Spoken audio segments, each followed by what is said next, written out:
Fox Sports. We are Fox Sports. We are St. Louis.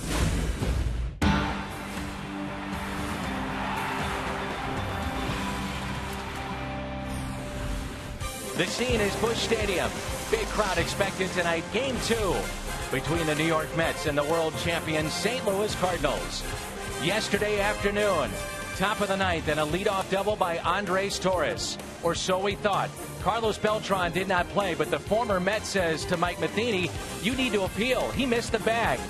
Lo and behold, he's right. Matheny and the Cardinals all high fives in a dramatic win. This evening, the lefty Jaime Garcia gets the start here at Busch Stadium, where at home he's been so good in his young career. And against the Mets, a 1.31 ERA in just over 20 innings of work. One blemish, though, Carlos Beltran. Currently, those two are teammates here in St. Louis, and that was back in the 2010 campaign. And welcome to baseball on Fox Sports Midwest. That's Rick Horton. I'm Dan McLaughlin. Now, Carlos is not in the lineup here this evening. Did not play yesterday, but may have played the biggest role in the ballgame. Yeah, he's not swinging the bat very well of late, but he sure did contribute yesterday. What a crazy ninth inning. That's what a good teammate does. So Beltran not in the lineup, but it is Jaime Garcia going for St. Louis. Good things still to come for him tonight. We hope. Down to their last shot. We'll tell you what we mean when we come back.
Twice in the 2011 World Series. Only one other team in baseball history knows what that feels like, and they're in town tonight.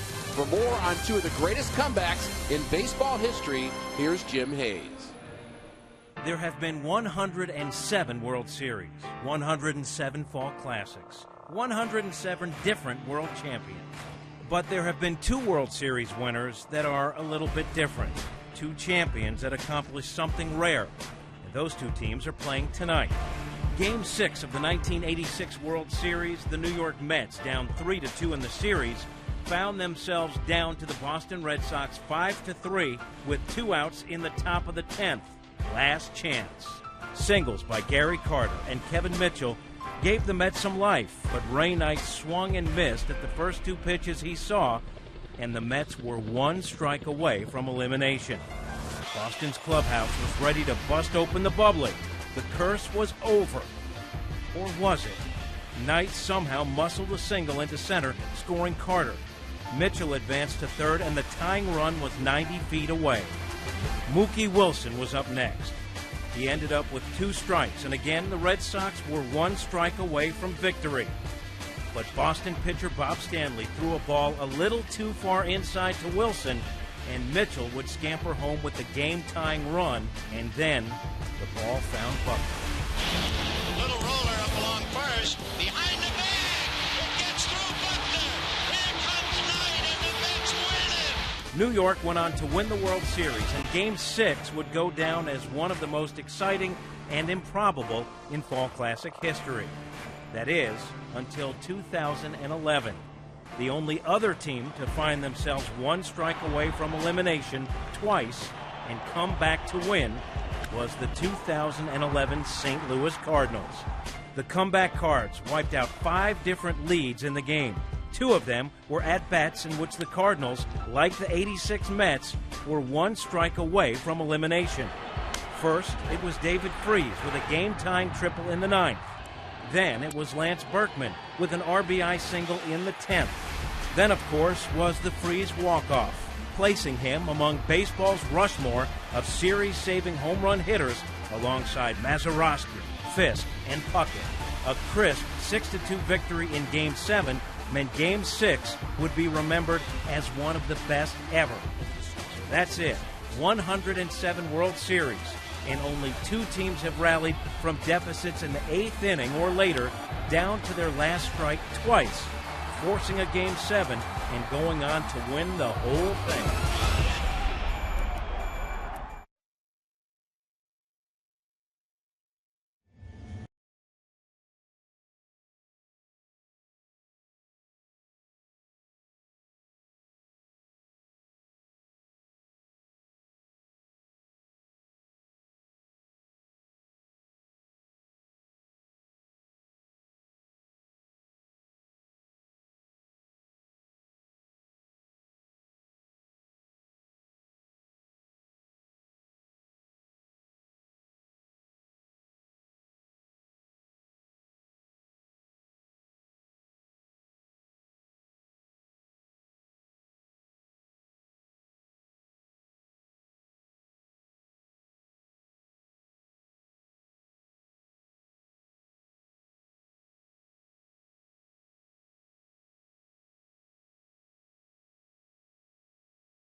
Matheny's club. This is a minimum 100 at-bats from the leadoff spot. John Jay, the highest on-base percentage right now in all of Major League Baseball with at least 100 at-bats. That on-base percentage stands at .412. It is game number 2, the Mets and Cardinals this evening, and an old friend is in the house. Coaches versus cancer. He began that. He's raised millions. former Missouri head coach Norm Stewart here at Busch Stadium.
For the wild card, St. Louis and New York.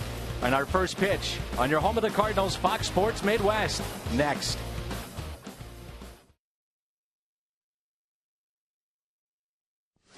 What's that? Downstairs, Bob Ray.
Is brought to you by Budweiser. Great times are waiting. Grab some buds.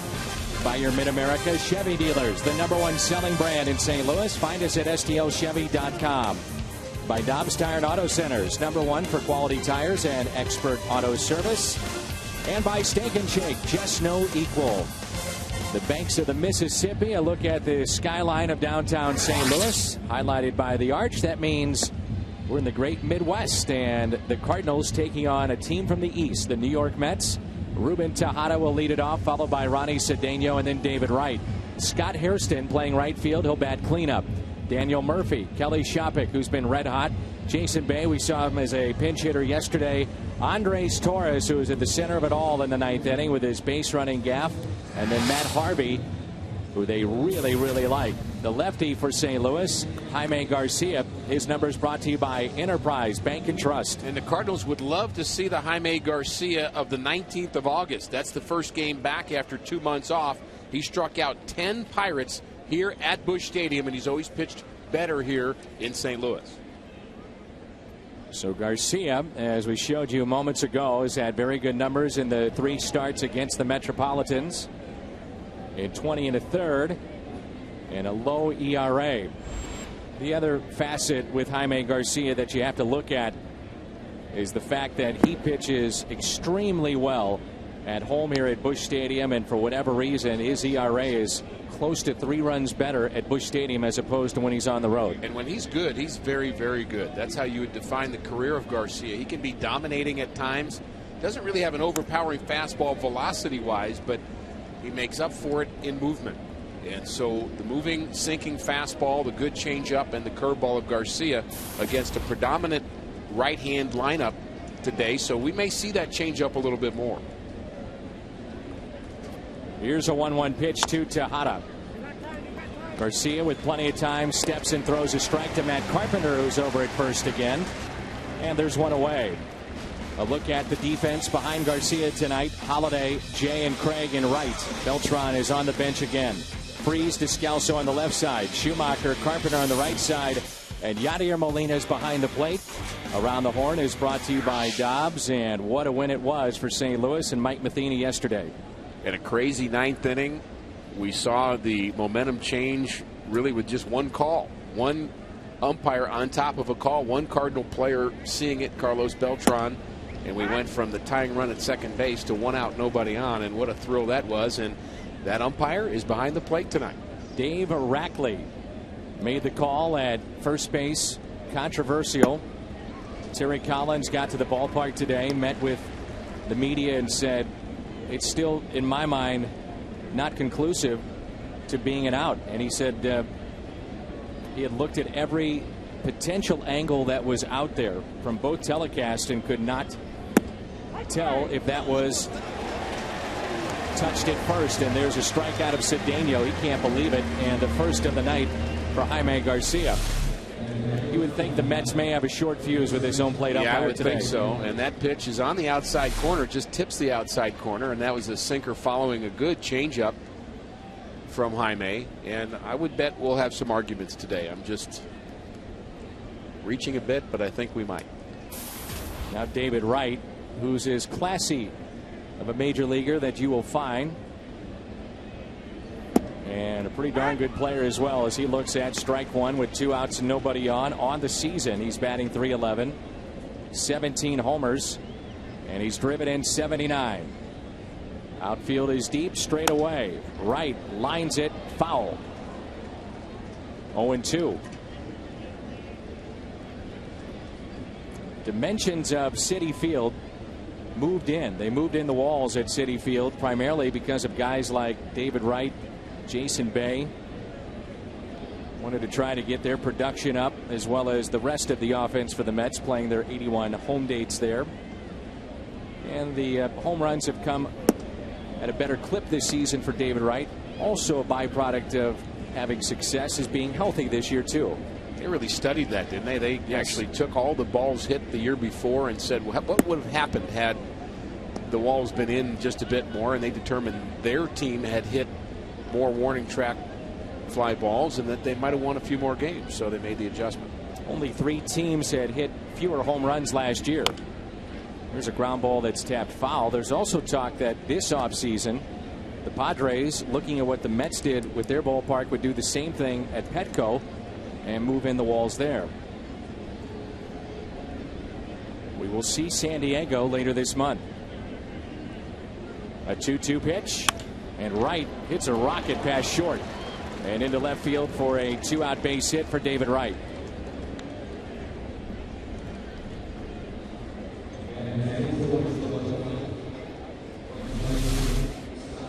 Check the location. Garcia had been going away, and he tried to go in, and the ball just came back over the center of the plate, the place where David Wright can handle it.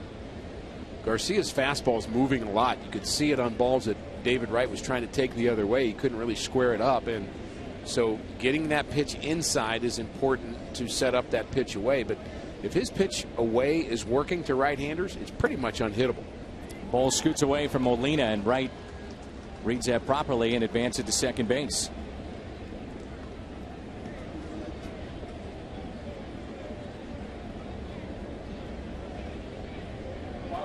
So wild pitch that's charged to Garcia. Get a better look here.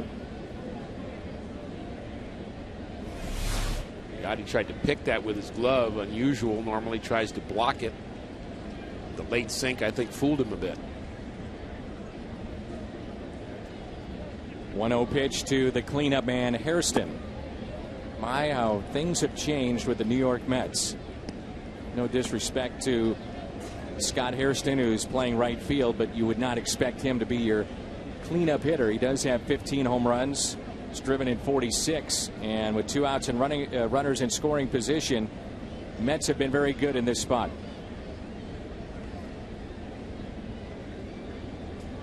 The 2-0 pitch. Ground ball that's hit to short. Descalso makes the play. The Mets will strand a runner. And after a half inning here at Busch Stadium, there's no score.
Pitching into the 7th. Game 1 of this series, and the Cardinals eventually held on 5-4. A look at the lineup for St. Louis. John Jay, Matt Carpenter, and Matt Holliday. Then Alan Craig, Yadier Molina, David Freese, Skip Schumacher, Daniel Descalso, and Jaime Garcia. Cardinals face a young right-hander that's had success early on, Enterprise Bank and Trust starter Matt Harvey. And the Cardinals don't change their lineup from last night. They were able to win Game 1. Matt Harvey, a little bit different pitcher than we saw yesterday. Harvey is a fireballer. Fastball, slider, curveball, changeup, but he's really basically a power pitcher. Went to the University of North Carolina, was a first-round pick, and throws very hard, 96 to 97 most nights. Defense behind Harvey, Bay, Torres, and Hairston in the outfield. Left side of the infield is Wright and Tejada.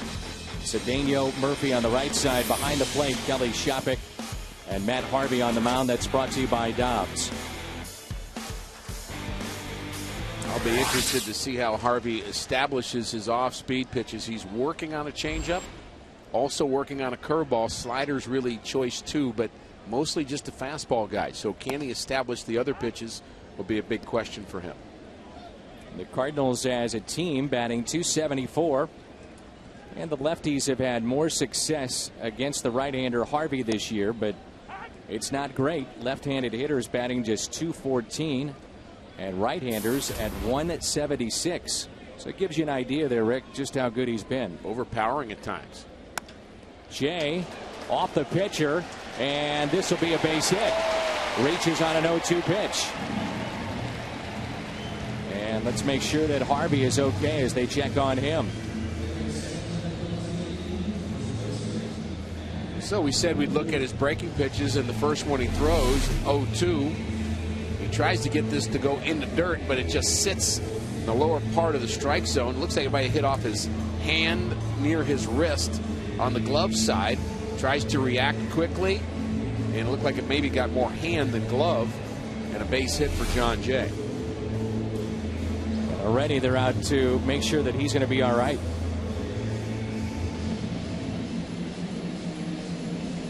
As you said, it's on the glove hand, it's not the pitching hand. It looked like it may have avoided the glove and caught him on the wrist. Regardless, it's a base hit for John Jay. And in steps Matt Carpenter, who had a pair of RBIs yesterday.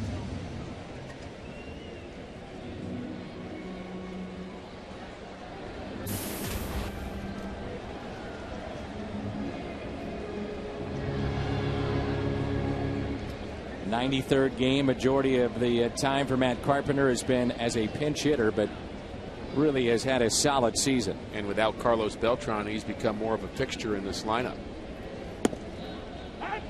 Beltran appeared on the pregame show tonight with Jim Hayes, and in his interview indicated that more than likely we'll give it a go tomorrow, but another day of rest. And you wonder if the Cardinals don't win that game yesterday, would we see Beltran in here tonight? You're getting to that point in the season. You've got to have everybody, all hands on deck, so to speak, ready to play. 1-1. The good option, though, that you have remaining is to have Carpenter in the lineup. He's had such a good year. He's had so many good at-bats. He's been good as a starting player, especially in terms of his average. So you may be losing the power with Carpenter, but in terms of having good at-bats, I don't think you're losing much, at least right now. 1-1 pitch. A little tardy with that swing. 1-2.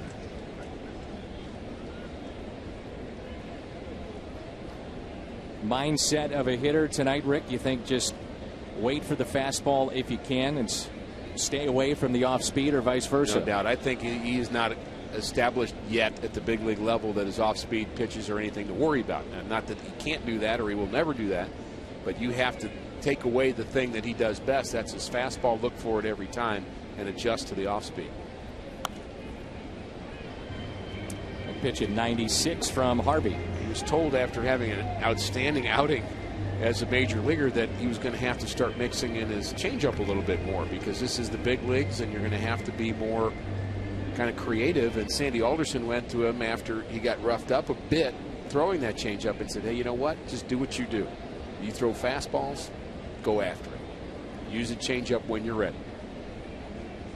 A check on John Jay. Remember the name of Don Carmen, former big league pitcher? He's now a sports psychologist that works with Scott Boras. And our pitcher tonight for the Mets is a client of Scott Boras's. Those two have hooked up as Carpenter swings through that 95-mile-an-hour pitch. And Don Carmen said the main thing that you have to worry about is simplicity. And he said, you're always thinking about the big picture of getting to the major leagues and what can you do once you get there. He said, why not try to simplify it and literally go from pitch to pitch, and that's all you think about. It's easier said than done, but he said it's really been helpful for him, and those two have daily conversations. I'm still having a hard time getting past the fact that you have a left-hander who's working in psychology. I think that that's a very dangerous combination. Agreed. At least with the majority of lefties I know. You can speak from experience. Yes. Catch is made, and Murphy puts it away. Shoppach never saw that ball. It's 5 feet from him, the catcher. We have an interesting sky right now. The light's not really taking effect yet. And he looked up, saw nothing.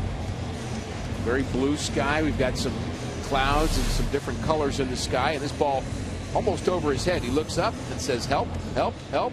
Pitcher's pointing. I still don't see it. and Holliday almost walks into it. Brings in Alan Craig. Can you explain to me why pitchers are not allowed to catch a pop-up? Because somebody dropped one in 1875, probably. And so they made a rule, and people have just gone with it. All you're allowed to do is tell people where it is. Even when it's right by them. They're getting out of the way so some guy can come racing to the mound. Up a hill, fall on their face, and then make the catch. Can't explain it, Dan. Alan Craig with a base hit to right yesterday off of Bobby Parnell. Turned into an RBI. Cardinals, we didn't think at the time would necessarily need that, and became a tight game late. Eventually they held on 5-4.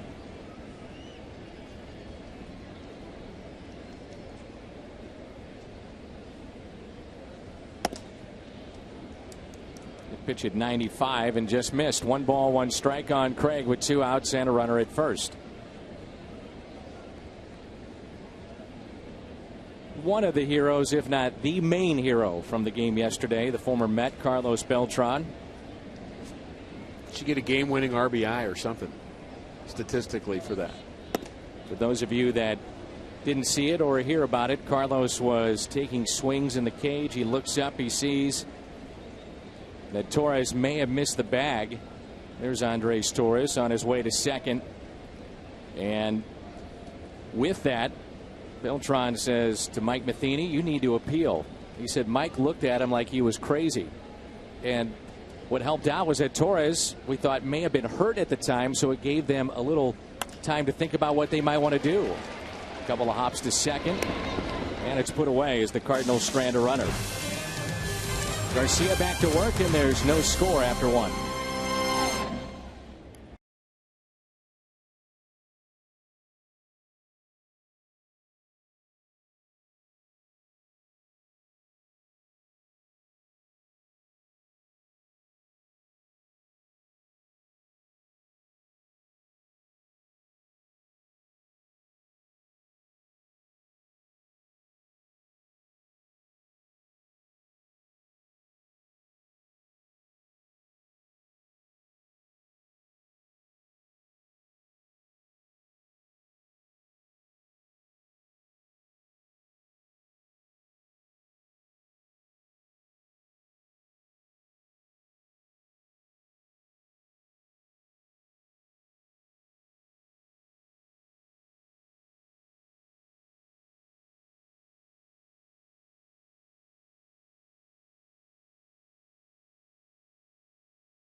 Keys to the game, and we know about the struggles of Jaime in particular in his last start, and Harvey has been pitching very well for the New York Mets. Yeah, 2-0 in his last 3 starts, and the opponent's batting average that you mentioned how good he was against right-handers, but overall at 188. And there's a look at Shelby Miller, the newest Cardinal, former first-round draft choice. John Mozeliak bringing him to the big club for September. Very, very interesting to see how he fits into this Cardinal team. He's out in the bullpen. Mike Matheny said today he'd like to use him if possible, although he would prefer Jaime Garcia go 9 strong innings. That's plan A. Here is Daniel Murphy, who shifts from second base to first base tonight. The thing with Shelby Miller, called up here in September, he's been starting his entire career and certainly has done that in the Cardinals organization. He was drafted out of high school, and a chance for Descalso to his left and makes the play. So there's two main questions for me with him. How do you use him here down the stretch? And for him personally, something he's got to be thinking about is how you warm up as a reliever as opposed to being a starting pitcher. Yeah, and he's going to have some guys help him with that down in the bullpen. Certainly Dyer Miller will be the #1 coach. He's a guy that has worked with Dyer Miller before in the minor leagues. Certainly Ryan Franklin, who you see on the left, could offer his 2 cents about how to go from starter to reliever. Been at the ballpark the last couple of days here. And he's doing some special assignment work for John Mozeliak. That's taken low at the plate. Kelly Shoppach. Ryan Franklin, by the way, the last Cardinals closer in the last 10 years to have 5 or more saves that lasted more than an inning. Jason Mott has added his name to that list. But remember, Franklin a lot of times under Tony La Russa was extended in his outings and not the prototypical closer that we've seen in the past. And he had a couple of outstanding seasons, didn't he? I mean, he was just lights out, especially the year he was in the 8th inning role. And then even as a closer, first couple of years, just outstanding numbers. And then when it goes, it goes. And opened the door for Jason Mott and Mitchell Boggs and even Chris Perez at one point to have this little who's going to be the guy. And it's ended up being Jason Mott. Fernando Salas was a part of that as well. That's in the dirt. 3-1 on Shoppach. Homered here yesterday. He has an interesting observation. He said that I don't know this league. I don't know the pitchers. And I think because of that, it's helped me at the plate. I don't think as much. I just react. So boy, you can get into a situation where you're watching so much video, and he said you outthink yourself of what you're supposed to do at the plate. Well, if you're thinking too much at the plate instead of reacting, then you're in trouble. You have to find a way to get information about pitchers into your head at some point and then just use it naturally. A fly ball into right. Alan Craig is there. And there's 2 outs.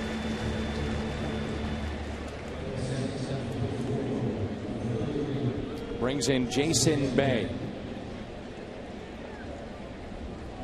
Bay hit a grand slam over the weekend. He's hitting just 166 this year. He's dealt with all kinds of injuries in New York. Concussions, back issues, a knee issue. And he takes a ball outside. He had some tremendous seasons with the Pirates, had a great year with the Boston Red Sox, and turned that into a big contract with the Mets.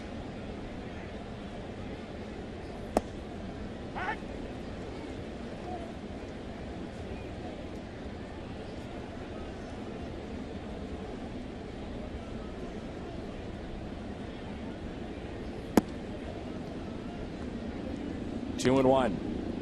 Hitting just 166 with 7 home runs, Jason Bay, and he's really become kind of a easy guy to kick for New York fans.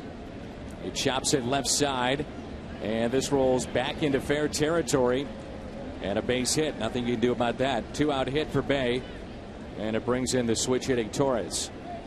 Just might receive a standing O from the folks here at Busch Stadium.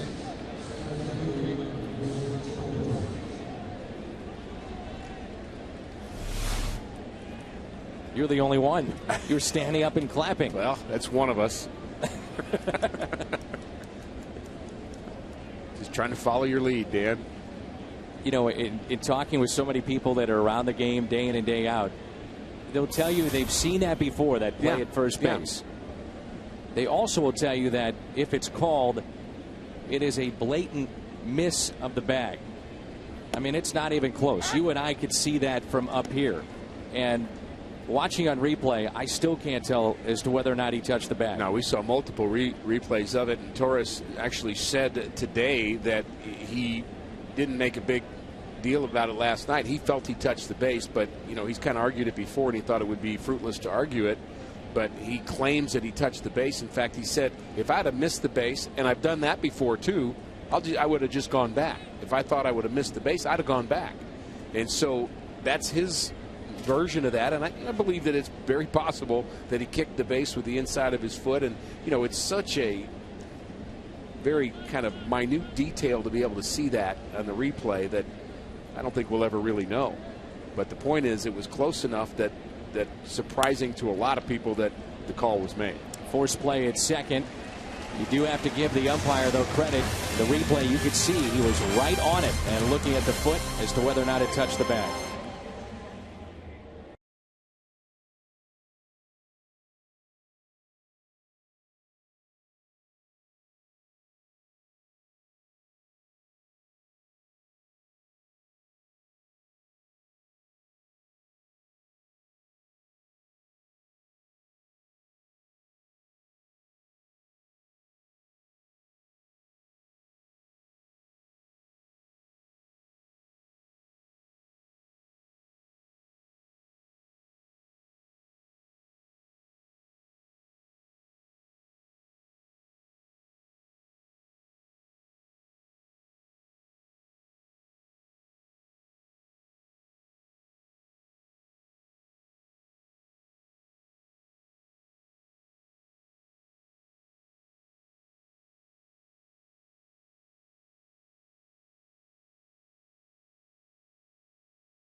Friday night, first 25,000 fans ages 21 and older take home the Beverage Cup set presented by Lumiere.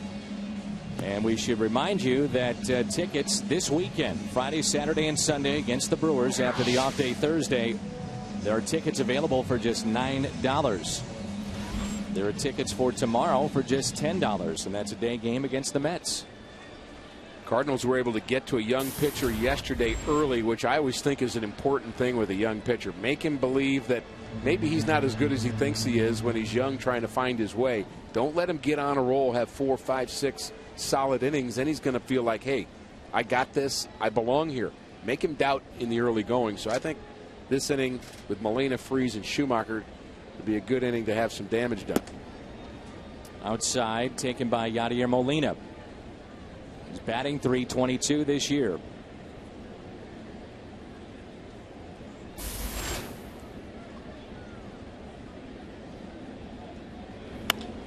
Ground ball left side, deep in the hole. Long throw to first, and he's off the bag. Oh, here we go again. He's off the bag after a tremendous effort from the young shortstop Tejada. What a great play and effort that was. Well, the throw actually does beat him, but the first baseman Murphy, who's also not arguing right now, was called off the base. That is hit number 1,000 in the career of Yadier Molina. 1,000 hits for Yadi.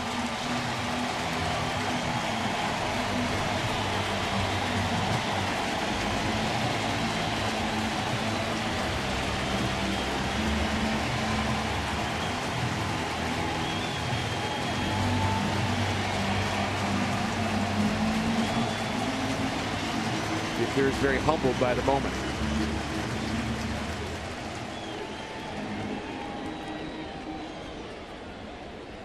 Usually get a nice ovation, but not something like that for hit number 1,000. And of all things, an infield hit for Yadier Molina for hit number 1,000. And here's the play at first base. Very close call, and the foot is off the bag. No argument from Murphy, and Terry Collins should be able to have a pretty good look from where He stands in that dugout to see first base. And another young umpire. Looks like he's about 17. Corey Blazer. Crew chief is at second. That's Dan Iasonia.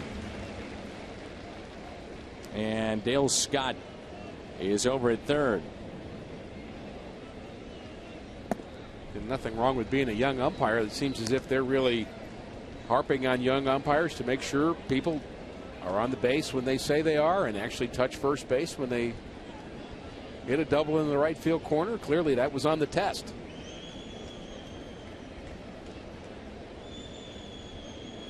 The 2-1 pitch to David Freese. Though the real test is riding on buses in the minor leagues from city to city and getting booed everywhere you go in small town America. Find it interesting that an umpire has to visit with one reporter, a pool reporter, after a game to get his thoughts on that play, but yet a player first game makes a mistake, costs you the game, he's got to answer to everybody in the media. Not sure that's the way it should be. There's a base hit into right. First two have reached. Nice piece of hitting here for David Freese. And I think you know where I'm going with that. No question. But first, let's look at that hit for David Freese. He takes it the other way. And again, you got a pitcher throwing a slider here, which is not his best pitch. And Freese off balance, but gets a good part of the bat on the ball. And just to get a little movement, a little action going against this young pitcher in the early going. Again, I think that's very, very important. And the question here is, will Schumacher bunt? David Wright, the third baseman, is thinking that he might in on the grass. Expecting one. Now he's backing up. Schumacher with a home run yesterday. Fouled back. But your point about the umpires only having to face one reporter, and you know, it certainly minimizes the information that comes out, which I know Major League Baseball is hoping to do. They don't really want every question and every play dissected every single night. The umpires get that in their training, of course, but I think they're just trying to control the negativity that umpires have to deal with. Here's the 0-1, and that scoots away. Shoppach sees that go to the backstop, and the runners advance to second and third. We talked about it. This could be potentially an inning that you really like to see, that you get after a young pitcher, and Cardinals have a chance to do that here. Originally scored that wild pitch in my own book, but looking at it on replay, that could be a pass ball. Waiting for the ruling on that, but infield back for the Mets, and it is indeed a pass ball. Count of 1 ball, 1 strike. 2-1 with Descalso on deck.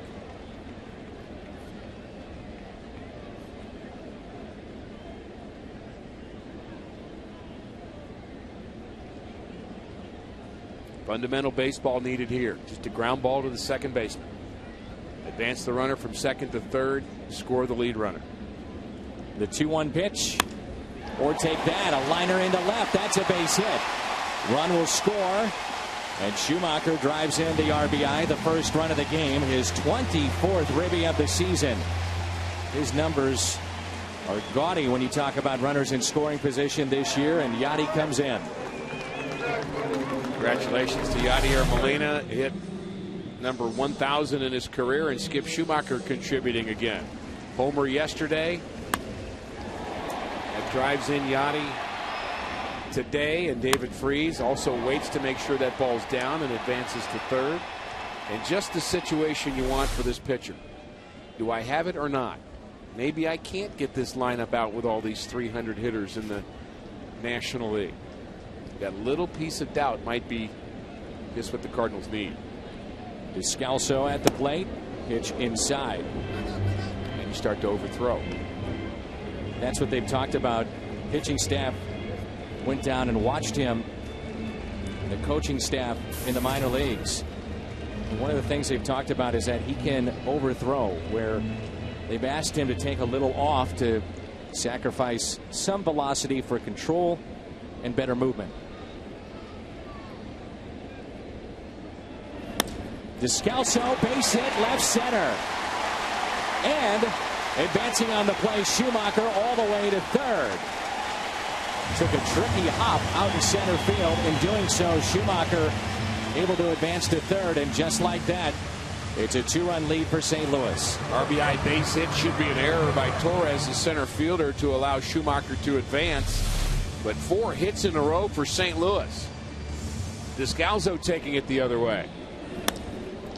Schumacher was prepared at one point to stop at second, but when Torres bobbled it, he just took off. Kind of stutter stepped a bit and makes it to third.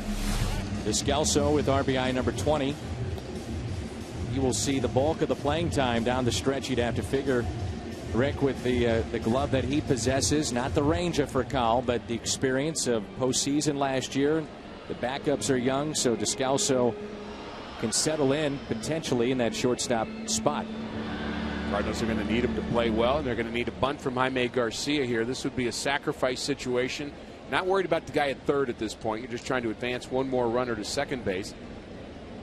And Garcia showing bunt. David Wright coming all the way in at third. The bunt is down, a one-hopper. The play is made. The bunt really doesn't need to be as good in that situation. The pitcher's going to be very hesitant to try to throw that ball to second base with a runner at third. That bunt was hard, but it got the job done. High school football continues this week. Friday, we're streaming St. Louis University High School at CBC. Marquette at Lafayette. Fort Osage against Liberty North, live on FoxSportsMidwest.com. Saturday morning, you can catch a replay of SLU at CBC. That'll be on Fox Sports Midwest. It's the Bommarito Automotive Prep Zone football. Here's John Jay. A single on an 0-2 pitch, his first time up. Infield is drawn in, runners at second and third.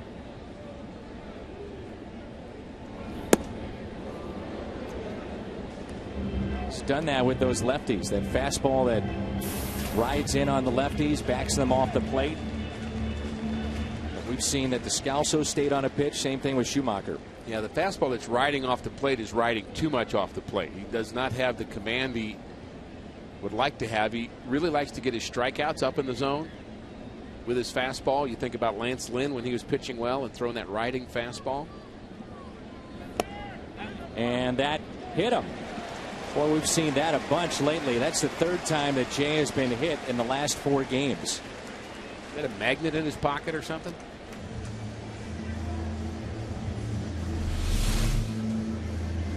Again, trying to get the ball in, and he just doesn't get that ball to sink back across the inside corner. It actually rides in on John Jay, and he has that ability to let the ball just barely hit him. And I believe that's number 13 for John Jay in the hit by pitch department, and he's really working on that. So 5 have reached in this inning. 4 singles, 1 hit batsman. And we also saw the sacrifice, and now you get a guy up that has been very good in RBI situations this year. Schumacher with a base hit at third. Standing at second, Daniel Descalso. He had an RBI single. Jay hit by the pitch on base for the second time. And now it's Matt Carpenter and a chance to do some serious damage.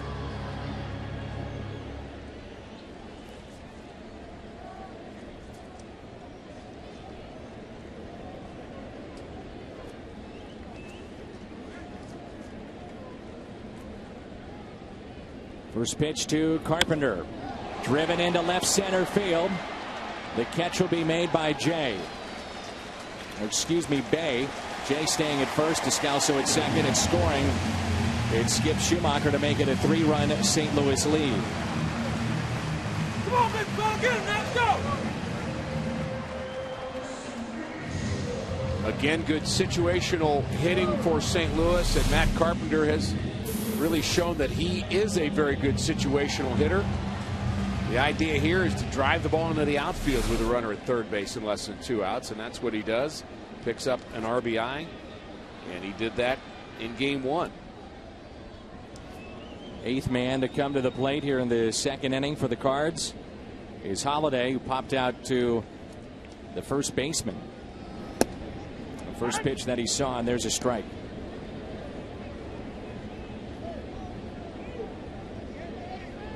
Two outs, runners in scoring position, hitting just .214.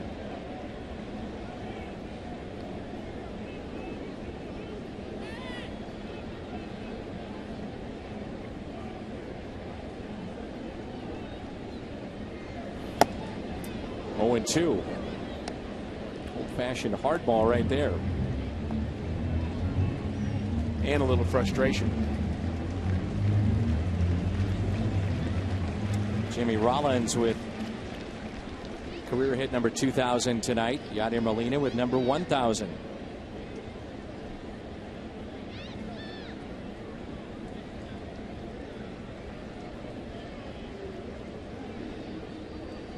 Here's the 0-2.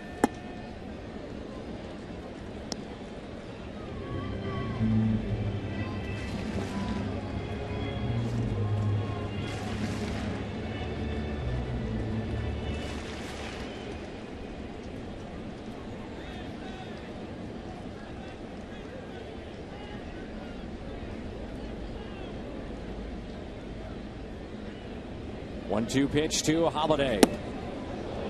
And we may, in some people's opinion, overuse the word command, but for a pitcher who does not know where the ball is going precisely at this level, pitching is very, very hard. It's a struggle. And Adam Wainwright in his last outing labored because he didn't know where the ball was going. And that's where this young man is right now. He's just hoping it goes to the spot that he wants to throw it to. Now you'd have to figure, though, he gets away with more pitches by throwing as hard as he does. Sure. Well, the guys that throw 85 labor more than the guys that throw 95. That's for sure. Yeah. But it's still hard work. Trust me. Coming into play at 49 strikeouts in just 7 appearances. That's overpowering stuff.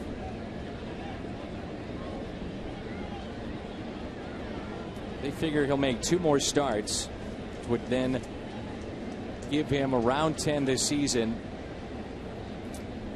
You include tonight, depending on if he gets 1 or 2 more after this.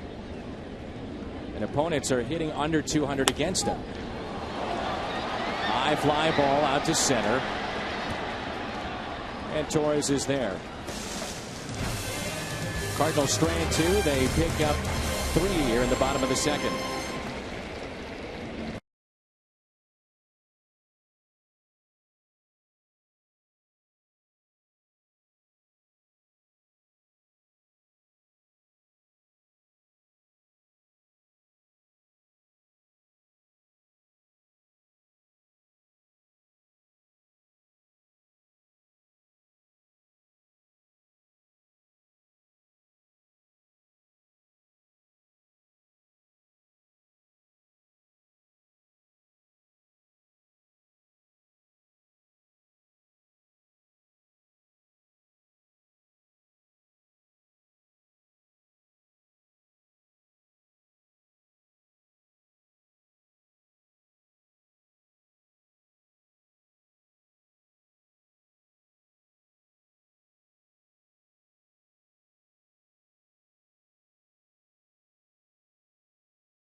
Wireless receiver from AT&T Uverse. Visit att.com/freeyourtv. Rethink possible.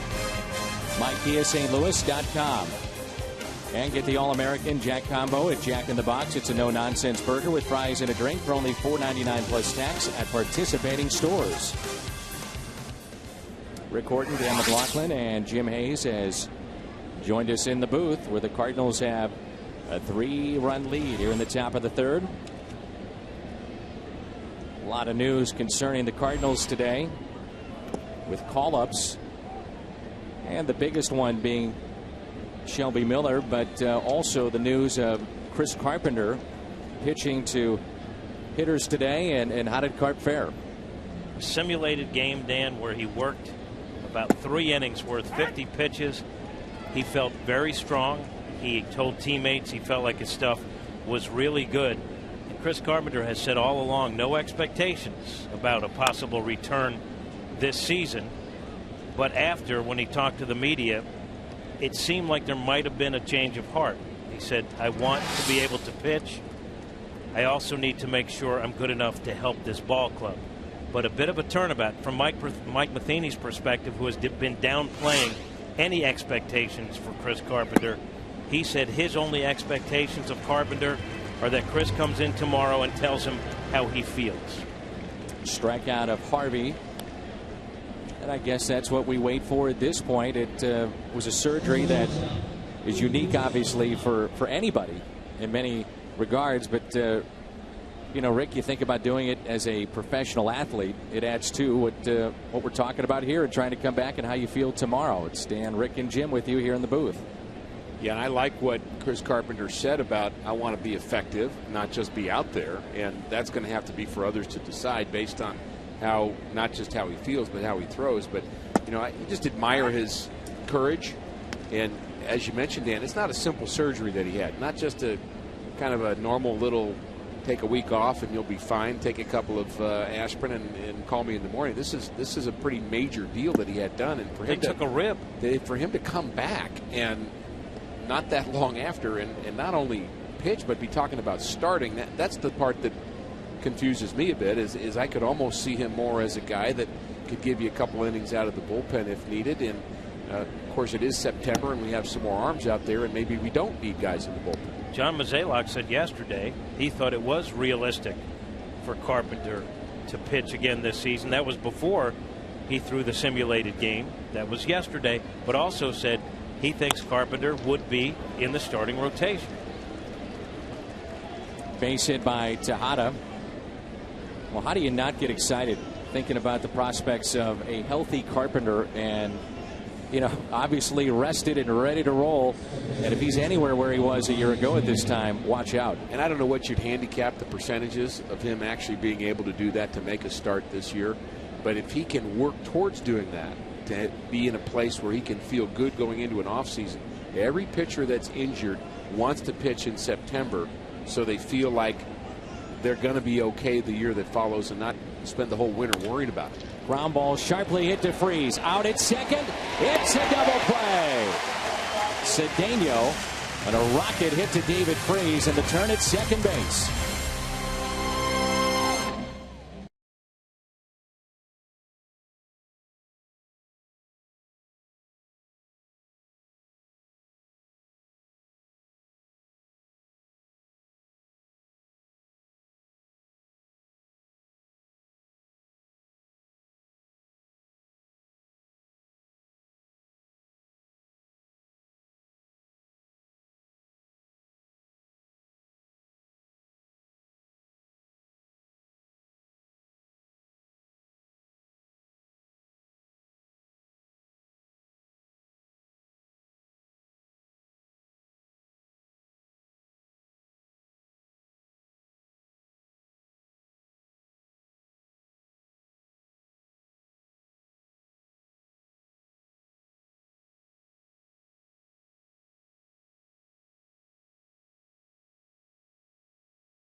final month of the regular season.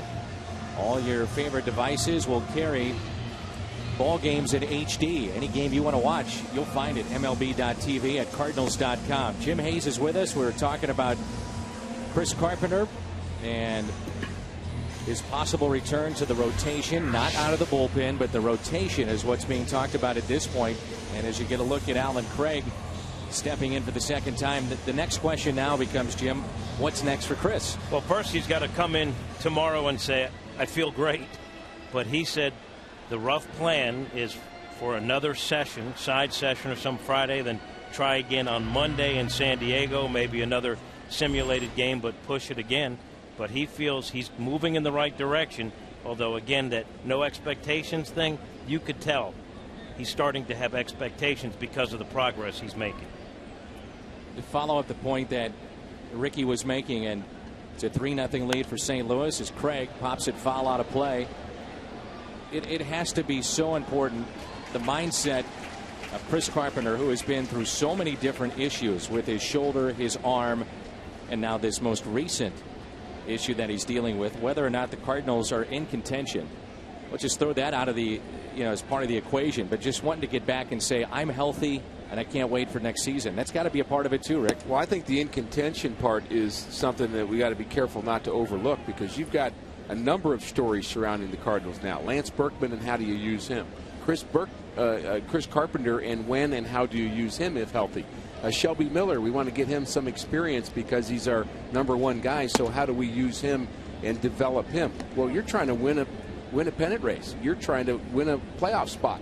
And the focus, all those things can be helpful, but I think they have to have their place on a team as an additive thing, not a distraction.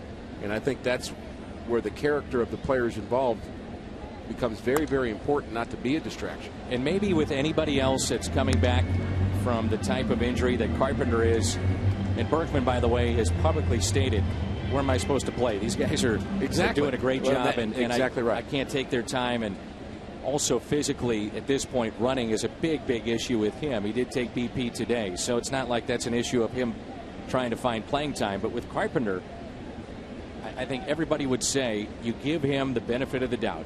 And there's a broken bat base hit into right. With everything he's been through, he knows his body, his arm better than anybody else. And if healthy, again, a lot of ifs surrounding this, but what he's done in his career as a big game pitcher, you've got to say, let's roll the dice. And if he thinks he's all right to do it, let's go for it. And we have definitive proof that Allen Craig did, in fact, touch first on that base hit. I still saw some breaking news. Sand kick up, as Carlos Beltran says. That was the tell for him. You know, Dan, being on the road, and when Chris Carpenter started going on the road with the Cardinals and started getting back into the physical workouts and getting himself back into shape, he did it with such commitment. You know, not just a guy who is trying to shed some pounds and stay in shape. Even back then, you could look at him and say, I wonder if this guy's thinking I'm coming back this season. And apparently, it might have been bouncing around back there. Be an amazing story if he does, and all signs at this point do point to him doing that. Hit and run was on, and it's popped foul out of play as Craig will retreat back to first. It is an amazing story to think that he might be pitching for the Cardinals this year. Well, and you throw his age into it, and I think that factor makes it even more amazing. That, you know, if you're a young 22-year-old kid trying to make a team and trying to make a name for yourself, and you know, you're going to heal a little quicker than a guy that's Chris Carpenter's age. So just really phenomenal the price he's paying to try to get back on the mound this year, and certainly his competitive nature is helping him out, and again giving some hope to the Cardinals, and perhaps, as an aside, putting some pressure on the other starting pitchers, because who do you take out? No question. But when you see Chris Carpenter again, he's not a 22-year-old running stairs in a stadium on the road in 100-degree heat. It tells you something about what he puts into his conditioning and his rehab.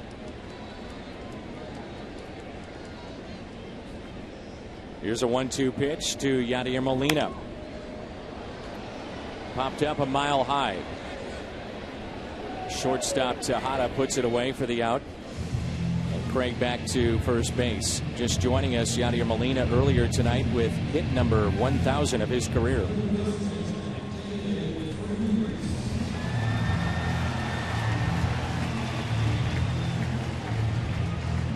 Here's David Freese. He had a base hit to right on a slider last time.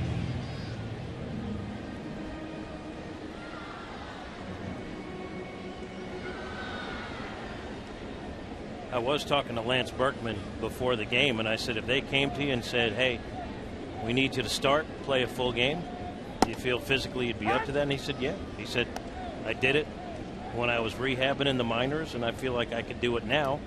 The question is, could he do it back-to-back days? With Alan Craig playing so well, obviously you don't need that, but where do you fit Lance in?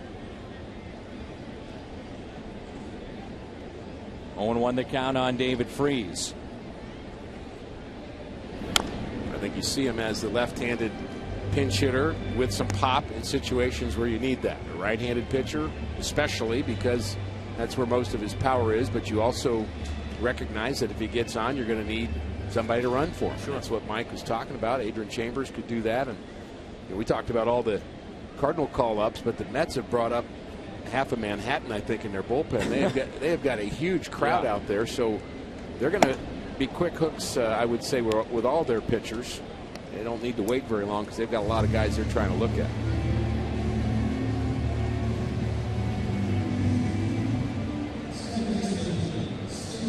Brings in Skip Schumacher, who is singled, does have an RBI. Nice crowd here at Busch Stadium. Comfortable night. Freese couldn't hold up.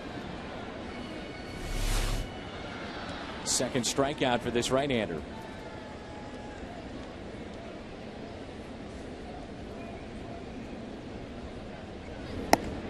I know Cardinal fans are excited to see Shelby Miller at some point. You guys talked about the fact that he is live out of the bullpen tonight, should that need arise.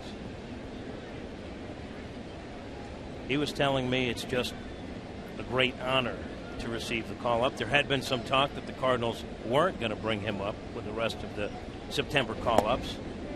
But not only did he step up his pitching, because the numbers really got dominant towards the end, but apparently maybe rethought his whole approach, we should say. What is going through his mind right now?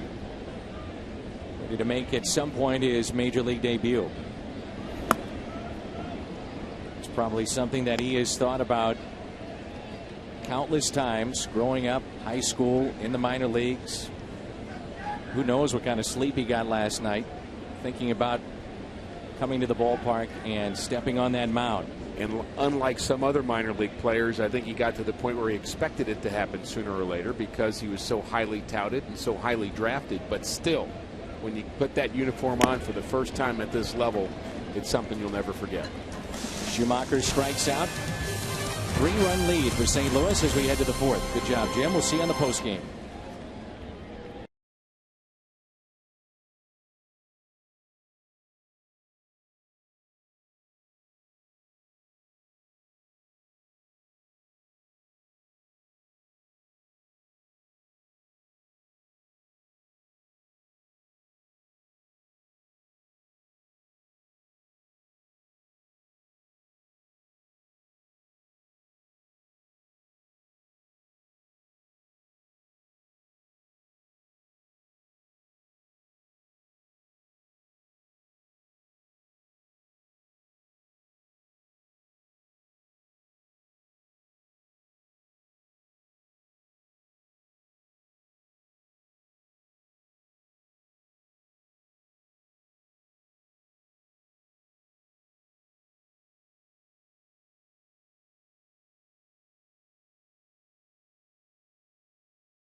Make sure that you have a chance to have visitmo.com as a part of your daily routine to check in on some of the great sites around the state of Missouri. That's the Weston Brewing Company in Weston, Missouri.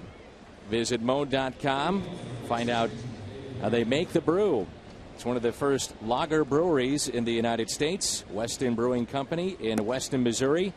Award-winning suds that will please anyone's palate. Find out more at visitmo.com.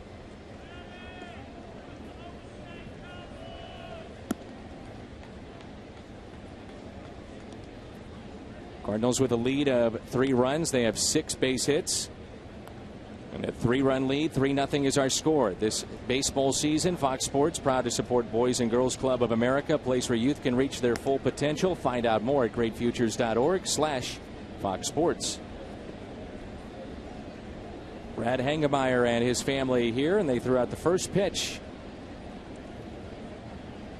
Taking in Cardinals baseball. And here's David Wright. And Jose Oquendo wanted us to extend well wishes to a very, very good friend of his, Ben Green. And he wanted to make sure Ben knew that Jose was thinking about him and wished him well.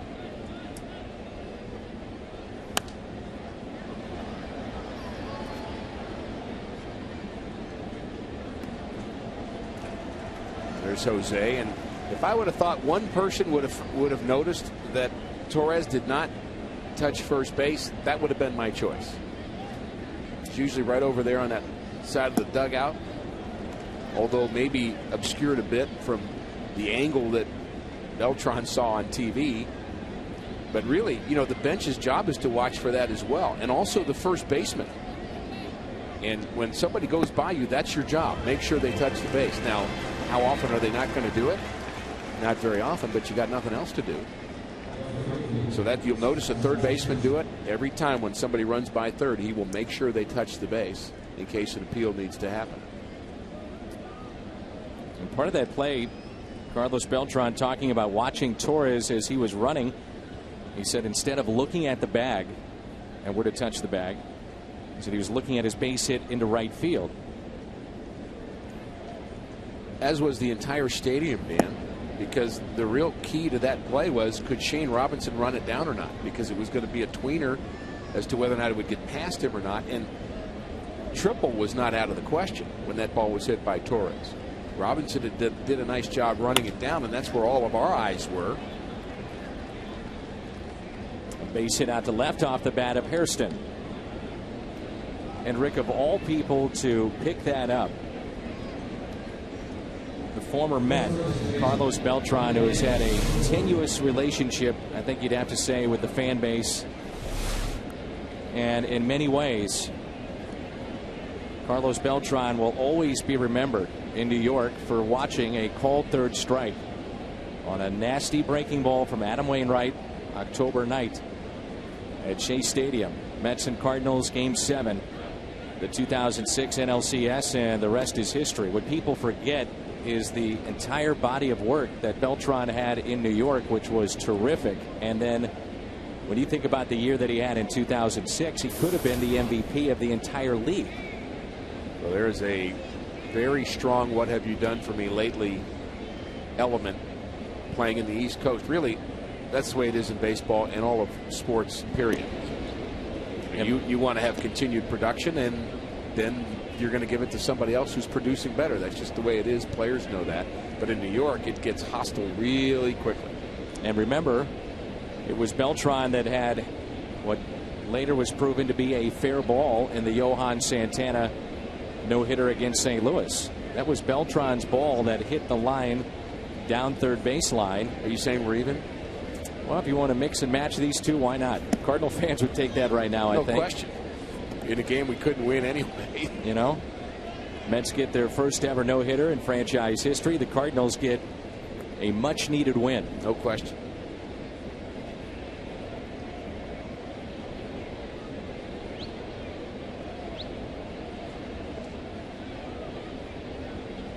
Here's a 1-0 pitch.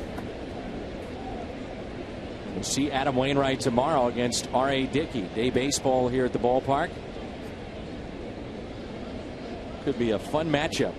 R.A. Dickey, some believe the front runner for the Cy Young Award. Years past, Wainwright's been part of that conversation. Had a rough outing on Friday We'll try to turn it around tomorrow. 2-0 the count on Daniel Murphy with 1 out, runner at first. Ground ball up the middle, base hit. Hairston will stop at second base. Busch Bash is this Friday night. Get to the ballpark early out in the Ford Plaza. Tom Pagnozzi, Bernard Gilkey. Former Met and Cardinal Bernard Gilkey will be here. Tom Pagnozzi, still a season ticket holder of the St. Louis Cardinals. Cardinals.com/promotions. Tom, living in Arkansas, makes the trip to St. Louis. And here's another catcher, Kelly Shoppach. Oh, he's great to be around Tom Pagnozzi. Fun at our Legends camp. One of the guys that the campers always ask for because of his sense of humor. He connects to fans so well. Long line of very good Cardinal catchers. More than likely we'll see Josh Thole catching R.A. Dickey tomorrow, the knuckleballer. So this catcher not all that familiar with Dickey, and Thole has caught Dickey just about every start this year. So Thole, you don't get to play the first 2 days, but you get the knuckleballer and you have to hit against Wainwright. Good luck. Cardinals have turned a double play tonight. How about 2? Check swing and a foul ball, nothing in 2. There's certain catchers that made a career out of being with that one guy. Henry Blanco, remember him all those years with Greg Maddux? Well, when that first started happening, the first one I remember, and I'm sure there were others way before that, but it was, Tim McCarver was kind of noted to being Bob Gibson's catcher. Sure. And then, there have been others, and again, sure, others before that, but don't think there weren't catchers trying to curry favor with the guy who they thought would be around a long time. Or it was actually, I guess it was Steve Carlton that McCarver became the personal catcher for in Philadelphia. A strikeout on the inside corner. So, Maddux gets to the big leagues, or, Shelby Miller or somebody who's going to be a star. Convince them you're their catcher. Perfect fastball. That's the fastball Garcia was trying to throw early on to David Wright. It came back over the plate. Being able to establish that inside fastball on right-handers makes everything away that much nastier. Now Jason Bay. Runners at first and second. Coming into this season, 18 home runs in 2 years with the Mets. And that's the total that he had. And that's half of what he hit for Boston in 2009.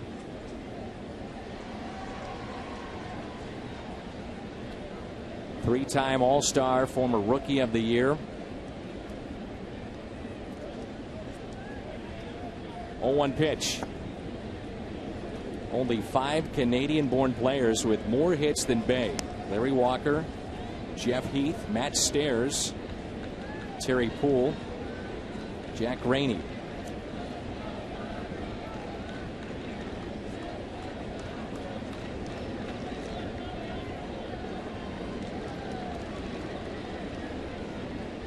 One pitch.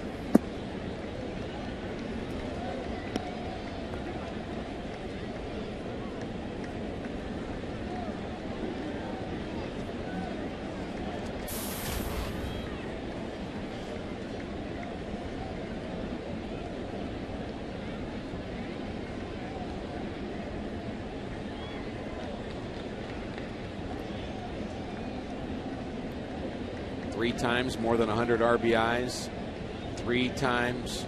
4 times over 30 home runs.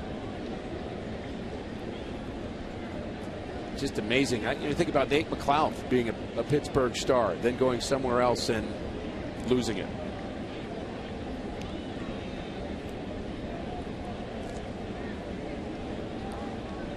Talked about it earlier, dealing with concussions. He also hit the wall at Dodger Stadium, got hurt. So it's not only frustrating for him to be fighting it at the plate, but also fighting injuries in his Mets career.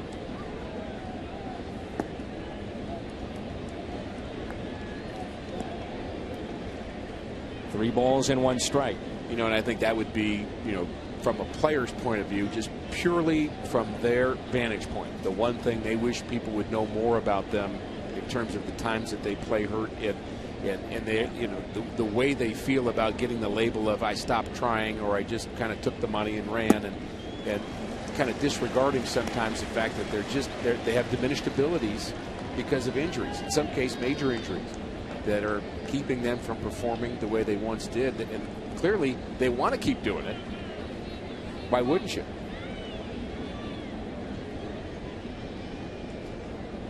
Runners off with this pitch at 3-2. And he got him. It's a strikeout on the inside corner, and Bay has words with the home plate umpire. Garcia winds up striking out the side to go along with a couple of base hits allowed here in the fourth. Bay didn't like it. Garcia does. 3-0 St. Louis.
Doubleheader. First up, the Rams and Lions. Then Fox brings you America's Game of the Week. Coverage begins next week with the Built for Tough Fox NFL pregame show at 11 a.m. Check local listings for the games in your area. James Laurinaitis throwing out a first pitch here at the ballpark. A little high and away, but I'm going to be very careful how I criticize James Laurinaitis. I'm not arguing. It looked pretty good to me. I don't care if he bounced it. He's such a good player, and he's such a good representative of St. Louis and the Rams both. And kind of excited for their season to start up again. There's Descalso. We also showed you earlier it was Norm Stewart, former Missouri head basketball coach, my former partner on a number of telecasts. One of the neatest people I've ever been around. And he's done an unbelievable job with Coaches versus Cancer. It's something that he started up himself. As Descalso looks at a 1-1 pitch off the end of the bat and foul, and it's grown into millions and millions of dollars that has gone into cancer research. Norm has fought, beaten cancer, and has worked tirelessly to raise money for that. And a legendary coach to boot. You bet. One of the best all time. Ironically enough, Norm Stewart comes to the ballpark. He throws out the first pitch. By the way, he was also part, I believe, of a national championship baseball team at Mizzou. And he has to throw it to Mr. KU, Sam Freeman. I did notice that. I'm surprised those two were able to shake hands and actually exchange pleasantries after the first pitch. Something tells me Sam didn't tell it. I would agree. I'll bet that's a secret. I'll bet that's something that maybe the coach doesn't even know yet. As legend has it, Norm Stewart, when playing KU, would not stay in Lawrence, Kansas. Wouldn't stay in Kansas. There's Sam Freeman, the Jayhawk. And a walk to Descalso. Good luck to Mizzou in the SEC. They've got Georgia. And KU will fight to pick up a few wins on the gridiron this year. We saw Sam Freeman in a situation last night that we had not seen him in before. Very close game. And you're wondering if Mike Matheny's going to go back and forth between he and Zepchinski, the Cardinals with 2 left-handers, but now they've got 8 right-handers in their bullpen. And you're talking about trying to get work for Shelby Miller, but I'd like to see Trevor Rosenthal a few more times. I agree. And I'd like to see Mujica every time he's ready. And Boggs and Mott. And the more the Cardinals are winning games, Dan, I think you'll see clearly less relievers.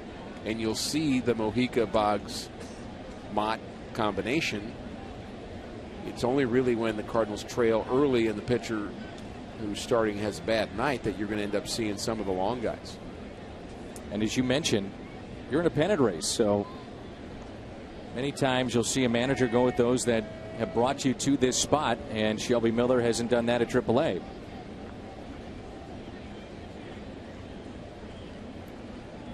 Where the Cardinals have had success, it's guys like Kelly, Carpenter, Rosenthal.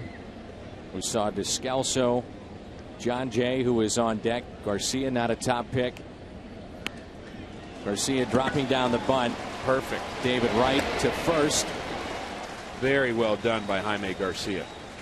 But the point being, Rick, is that it's an inexact science in trying to get that right choice. But the later rounds, the middle rounds is where you can really do some damage. Don't forget, Cardinal fans, those that are having fun at Big Mac Land tonight, they'll be at McDonald's tomorrow. $1 off discounts on McCafe products at all St. Louis McDonald's restaurants. That means shakes and ice drinks, real fruit smoothies at McDonald's.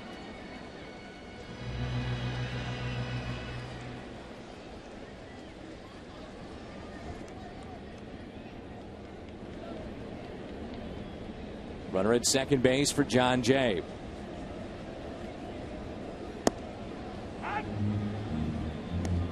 When the Cardinals looked at John Jay, one of the things that they noticed, they call him the helicopter hands that he has, that trigger mechanism. They thought, well, can this guy, I don't care if he's a first round or a 50th round pick, with those hands moving up and down, can he do it and have success in the major leagues? Still moves him, but not as prominent as it once was. Yeah, you're trying to project what a player can do at a level that they've never played at before. And so you look for some of the tools that a player might have, like quick hands and good hands and soft hands is the word that Jose Oquendo would use. But also from a plate point of view, you want somebody that's got bat speed. And here's a ground ball hit to the right side. Runner advances to third base.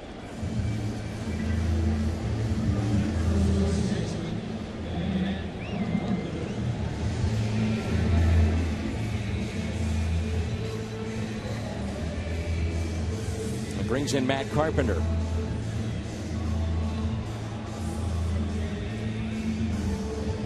It's amazing what guys will sign for as well when you're not that top draft choice. And for Carpenter and others, a few $1,000 and they're playing pro ball.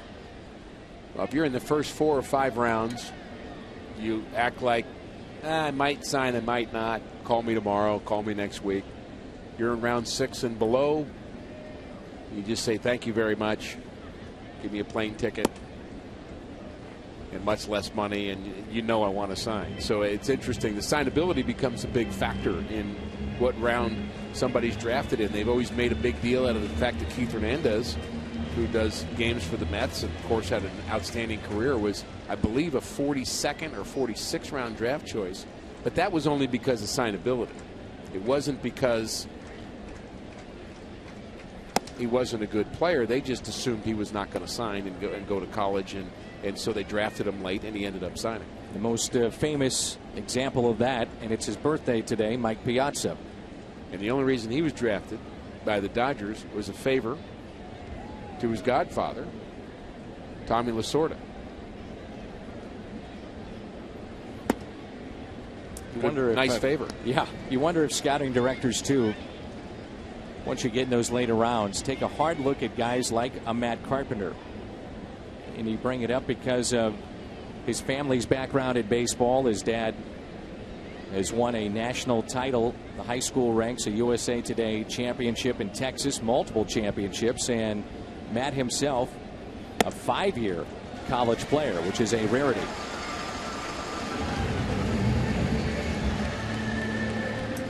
You say, well, background's got to be pretty good. Let's take a chance. Well, I think there's something to scouting, too, that's clear in the basketball world. They always want to meet mom and dad, too, because they want to see how tall they are when you're recruiting a high school senior. Is he done, or has he got about 6 or 7 more inches to grow? But in the baseball world, is he you know, from a family where guys will fill out and be stronger and be hardy and be healthy? And I think, you know, there's a little bit to that. The genetics is part of it, and you're trying to guess the best you can from a scout's point of view. And it really, I would say scouting baseball is a lot tougher than scouting basketball or football. No doubt. I just don't think there's any question about that. Inexact science, to be sure. A lot of visits from the dugout of the Mets, whether it's been a medical visit like we saw after the ball that Jay hit in the first. A couple of times they've gone out there since then to check on their right-hander.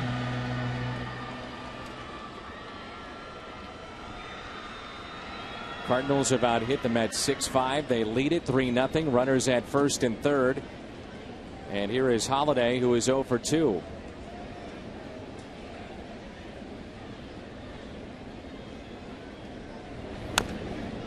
A foul ball. Matt Holliday with a brother, a dad that's in college coaching, and his uncle, a scout for the Colorado Rockies.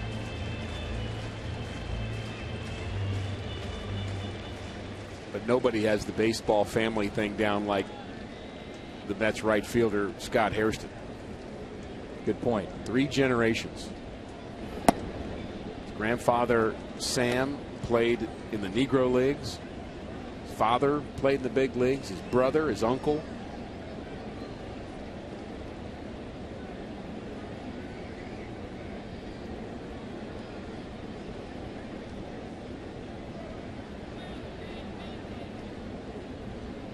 Here's a 1-1 pitch.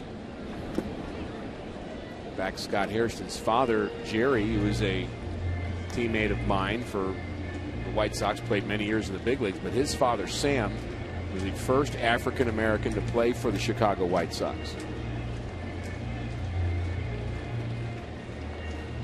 So that is some baseball heritage.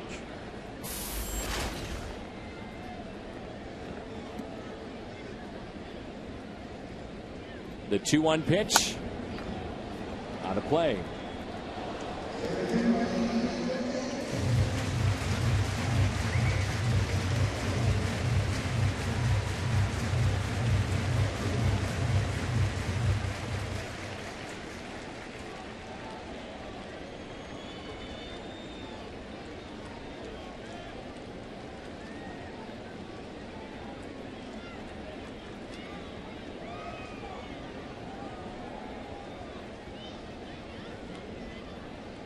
Two, and that's taken high.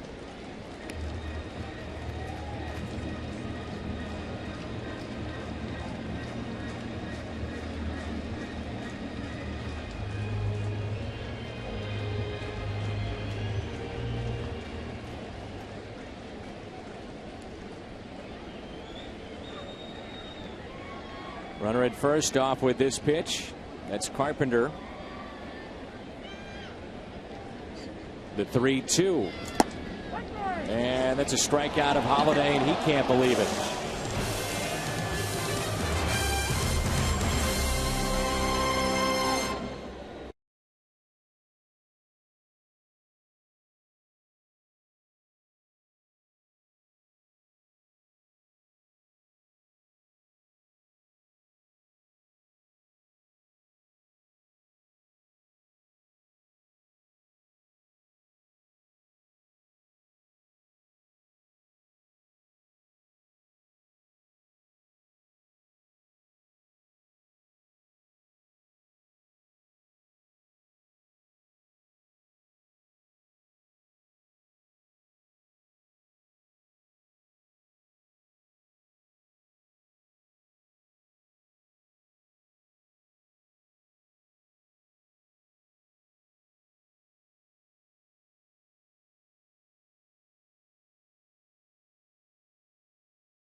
getting Loge tickets for only $10, and the next college day is tomorrow. $10 seats are available.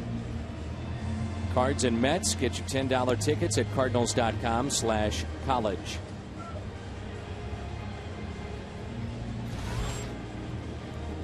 Congratulations to Pete Prenzy, his wife Ellen, and their youngster who is 13 months old. That's Luke Prenzy, but Samantha was just born the 23rd of August, and Samantha weighs 6 pounds 3 ounces.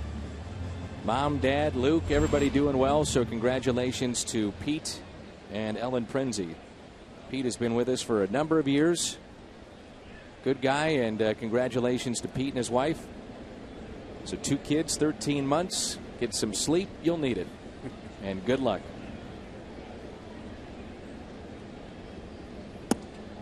And that is a strike to Andres Torres, underway here in the top of the 5th.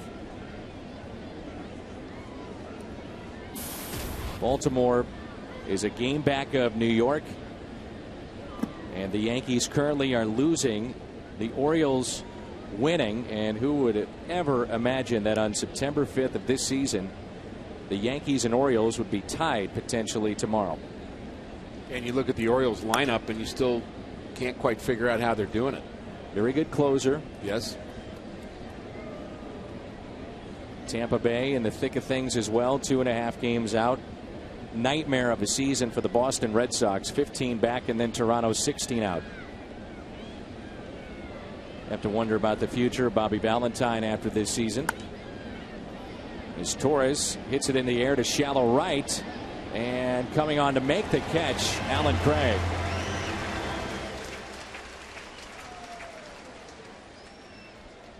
Eventually, where do you think Craig winds up when he's playing every day at one position? He's playing every day now, but where does he wind up? Well, I think he could play a few places. I could see him in left, I could see him in right, and I could see him at first.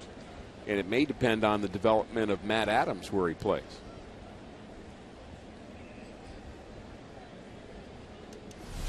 I liked what I saw of Adams in spring training.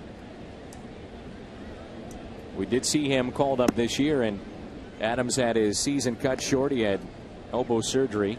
Not expected to be serious, more of a cleanup, and should be ready to go by spring training. Harvey with a fly ball into center.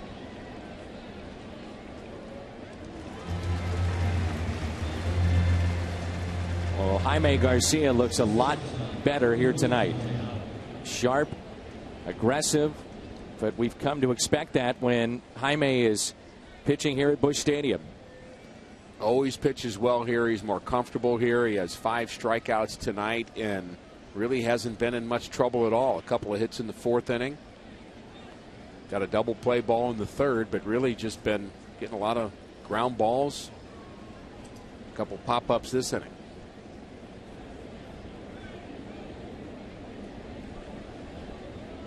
And with 2 outs, top of the lineup, Ruben Tejada. Young player, 22 years old. Loss of Jose Reyes, so he heads to the Marlins, and Tejada now their everyday shortstop. Falls behind 0 at 2. He singled back in the 3rd and also grounded out.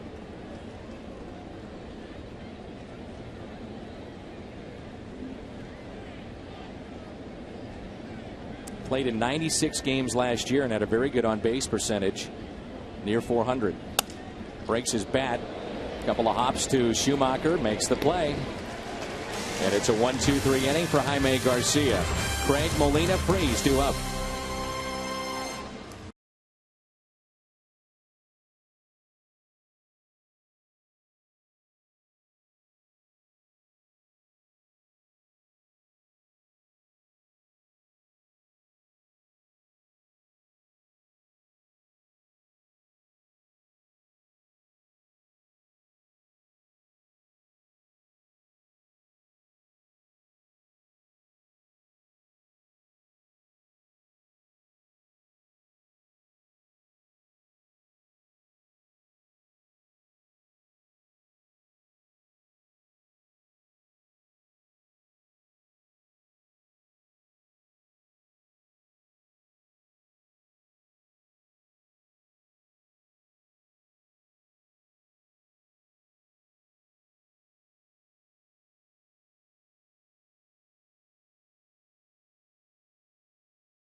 against Adam Wainwright, 13-11. It's part of our What's on Tap, and will come your way at noon with the pregame show. It's always a different feel to a game when you watch a knuckleballer. The approach of the hitters, the catcher, every pitch can be an adventure.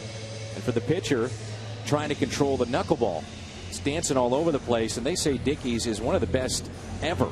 Yeah, the running game is very much in play, and not even the running game, but just the advancing from base to base game because of wild pitches and pass balls. So Dickey has that different knuckleball, Dan, that we've talked about before. He throws it very, very hard. Certainly having an outstanding season. And we've got a very good finale with he and Adam Wainwright to this series. It's Craig, Molina, and Freeze. Cardinals picked up their 3 runs. That was in the second inning. RBIs by Carpenter, Schumacher, and Descalso. And that's strike 1.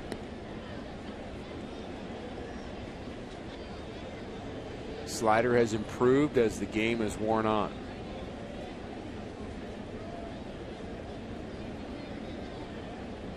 Alan Craig is 1 for 2. If you go by our Fox tracks, home plate umpire has had a good game. But you have to think that the Mets have a pretty short fuse after what took place with him at first base yesterday, and we've seen a lot of arguing, and really on both sides. Yeah, he's done a nice job though behind the plate. I think he's calling those corners well. Hitters don't like it, but I would say he's been consistent. Again, that's what you look for most, is being consistent. You get that low strike, and then you don't get it on a 1-2 count. When you expect it, that's when you get frustrated. This is popped up, and the pitcher better get out of the way. Here we go again. Yep, he does, and Murphy makes the catch. He scampered out towards second base, didn't he? Like, don't let me get anywhere near that ball. Something bad might happen. Watch the pitcher. It's really funny. Ball's up. Uh-oh, what do I do? Help? Help, get out of town. He just kind of runs towards second base, let the first baseman come in to make the play. I mean, I'm telling you, he can catch that ball. Guy's a first-round draft choice from North Carolina. He can catch that ball. You would think. I'm in the camp that says, yes, he can catch a pop-up. If he can pitch in the major leagues, he probably can catch a pop-up. Taken low by Yadier Molina. Molina with hit number 1,000 of his career. An infield hit, run scored back in the second. They give you all the line drives up the middle. They say you can go ahead and try to catch those, but not the pop-ups. I would guess the idea is, okay, he's your traffic cop, so to speak, so that your first baseman and third baseman aren't supposed to collide like what happened last year for the Mets, and then you have an injury where your big slugger's out. And that was a bad deal for the Mets, no question about that. And you do have that job. And the assumption is a major league fielder is going to be probably a better fielder than your pitcher.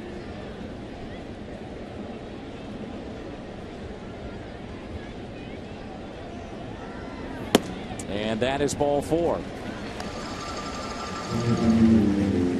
It's a third walk issued by Harvey.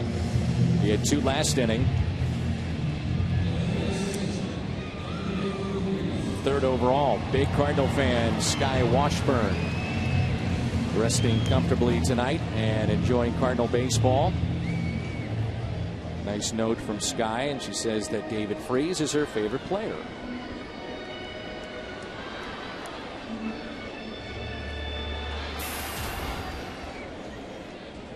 A solid year for David after what he did last year's postseason. We all have been wanting to see what he might do with a full year, healthy. Well, he makes the All-Star team this year. You would have to think, Rick, he finishes around the 300 mark. He's got 18 home runs, so he'll wind up with close to 100 RBIs. And with the available free agents on the market for third baseman, and it is slim pickings in both leagues, that this has become a great trade in many ways, not just because of what took place last year.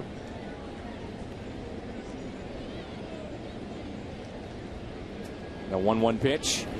One of the things I was concerned about with David Freese after his fantastic October and all the attention of the offseason and the late night show routine he was involved in and going every place and going to the White House, and that all of a sudden there would be expectations that would be beyond what he could do as a guy that really just kind of had a good couple of months last year. I mean, very good one, don't get me wrong, but had never sustained over the course of the year in the big league level being a 300 hitter.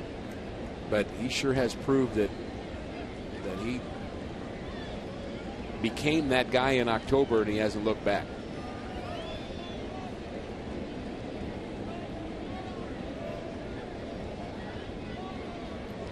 The 2-2 pitch to David Freese. Just gets a piece.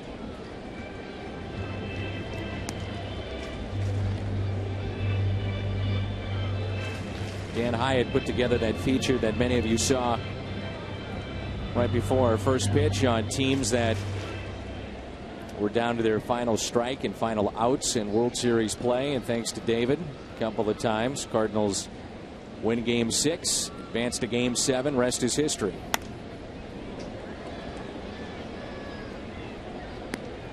We've heard it so much, but it is remarkable when we have teams that don't see the Cardinals a lot. They're visiting St. Louis, and the broadcasters and some of the media will ask us about David Freese, and they say it's an unbelievable story in the fact the kid is from St. Louis, hits a triple to extend the game, then, oh, by the way, hits a walk. I mean, this is not real, but it was. The 2-2. He shoots it into right center field. Torres is over with his good speed and makes the catch. They'll fire back into first. And safely back in there, Molina.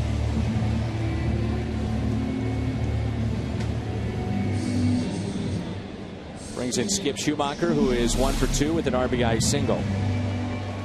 Well hit in the gap. Thought it might have a chance of getting down. Torres, good speed, runs it down. And quickly eyeballs Yadier Molina, who's straying off the bag.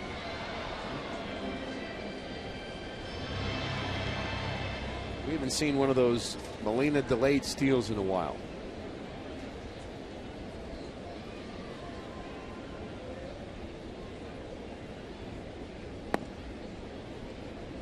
Rookie pitcher on the mound.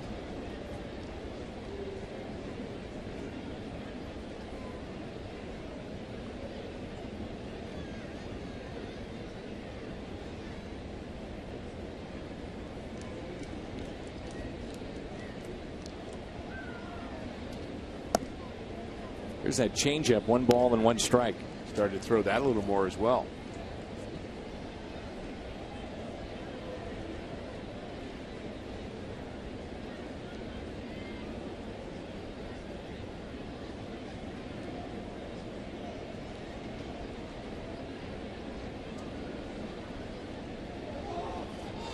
And Molina thought about heading to second base. He actually started out that direction and got back to the bag. Yeah, he tried to lull everybody to sleep. We were eyeballing him. Just thought this might be the situation, and if he'd have gone home, Yadi'd have stolen another one.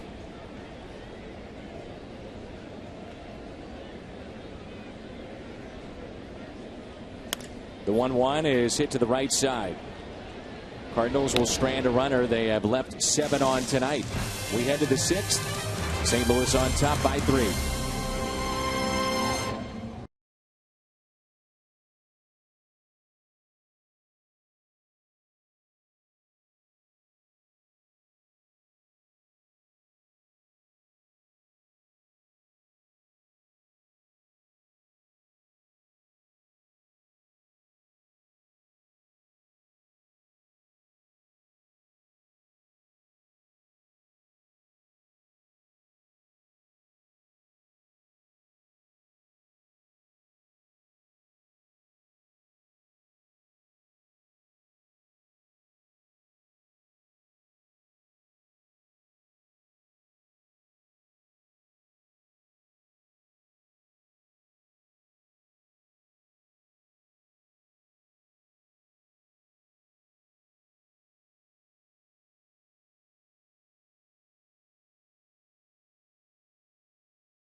by AT&T, the nation's largest 4G network. AT&T, rethink possible. And by Ford, the official vehicles of the world champion St. Louis Cardinals.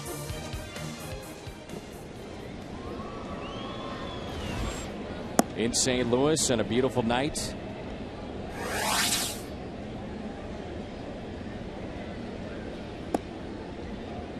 And Jaime Garcia pitching into the 6th. Cardinals have a 3-run lead.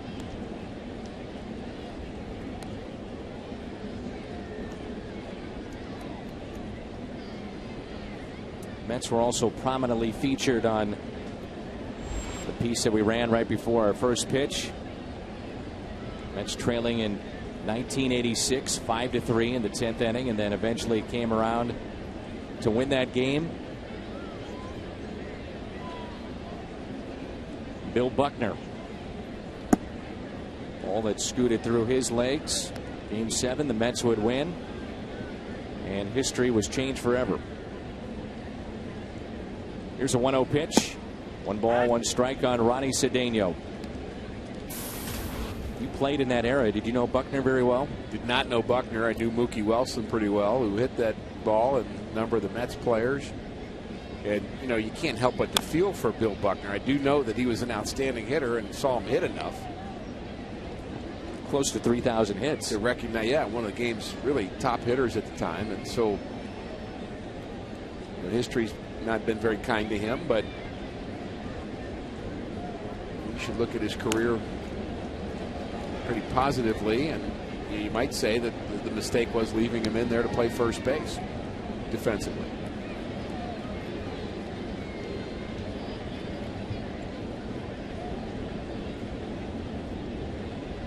And meanwhile, in this ball game tonight, Jaime Garcia, so far so good. Rick, what do you watch for? Former pitcher, you've coached at this level. You're Derek Lilliquist. You're watching Jaime Garcia. Had a rough start last time out. What do you watch for specifically to know if he's on his game? Well, for Garcia, he's going to get a lot of these. He's going to get ground balls because he throws a sinker. And if he has his fastball moving, and I don't really care about the velocity at all for Jaime Garcia. That means really not very much to me. It's does his ball have life to it? And when Chris Carpenter says that Jaime Garcia has the best stuff on our staff, he's not talking velocity. He's talking movement. And when Garcia's good, his ball darts all over the place, and he commands it. And we'll look at some of Garcia's pitches here. That's a sinker down and away. All kinds of movement there. A little sharp slider. He also has a very good changeup as well. And there's that changeup at 81. Sinking, everything moving. The Cardinals trying to figure out why he's been so good at home, and yet he struggles on the road. A broken bat base hit for David Wright. Now to hit here in the top of the 6th. Krispy Kreme doesn't deal if the Cardinals get 9 hits tonight. Currently they're at 6. You're invited into Krispy Kreme tomorrow. Receive a dozen of their original glazed donuts for only $3.99. Stop by one of the 4 St. Louis area Krispy Kremes for this sensational deal. I can't say for sure what's in the minds of John Mozeliak and Mike Matheny in terms of Chris Carpenter that we talked about earlier and Trevor Miller, who's here. But you look at what Jaime Garcia, Shelby Miller, not Trevor Miller. But you look at what Garcia is doing here tonight, and you'd say, again, where will those guys pitch? Maybe the idea is to look at Carpenter and Shelby Miller as insurance. Not necessarily we know when they're going to pitch, but if we need them, they'll be available. That's not a bad way to look at it. Sure.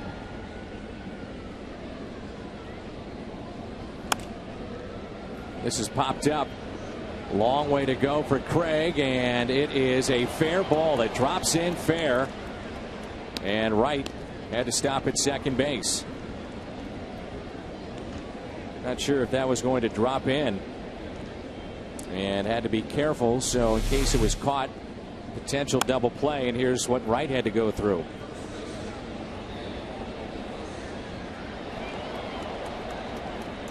changed his mind about 4 times going between first and second, and you can't blame him. That ball almost caught by Craig. He doesn't want to get doubled off in a game where they're down 3-0, having trouble getting base runners, but you also want to advance if you can. And you certainly don't want to get thrown out at second base by the right fielder. That was a possibility. Now it's Daniel Murphy. Another aspect of this too with Carpenter and Shelby Miller, if indeed they are given a start in the rotation, where does that come? Because you don't like to bump guys off routine. And that's why I'd prefer to call it insurance as opposed to you're getting one for sure.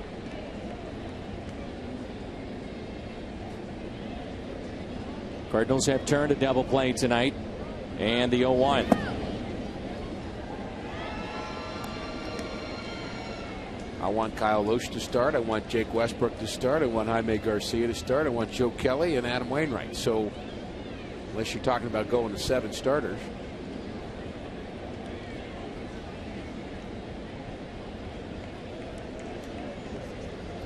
One ball, 1 strike.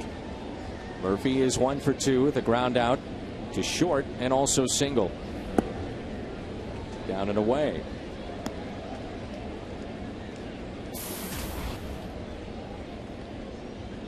Could be a very big pitch right here. 2 balls and 1 strike on Daniel Murphy.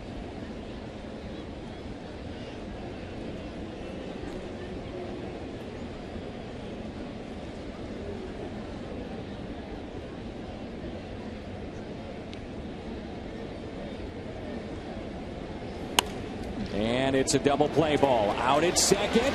They turn the double play. The turn by Schumacher, hanging in at second base.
Action. Tulane taking on Tulsa right here on FSN, or Miami battles 22nd ranked K-State on FX.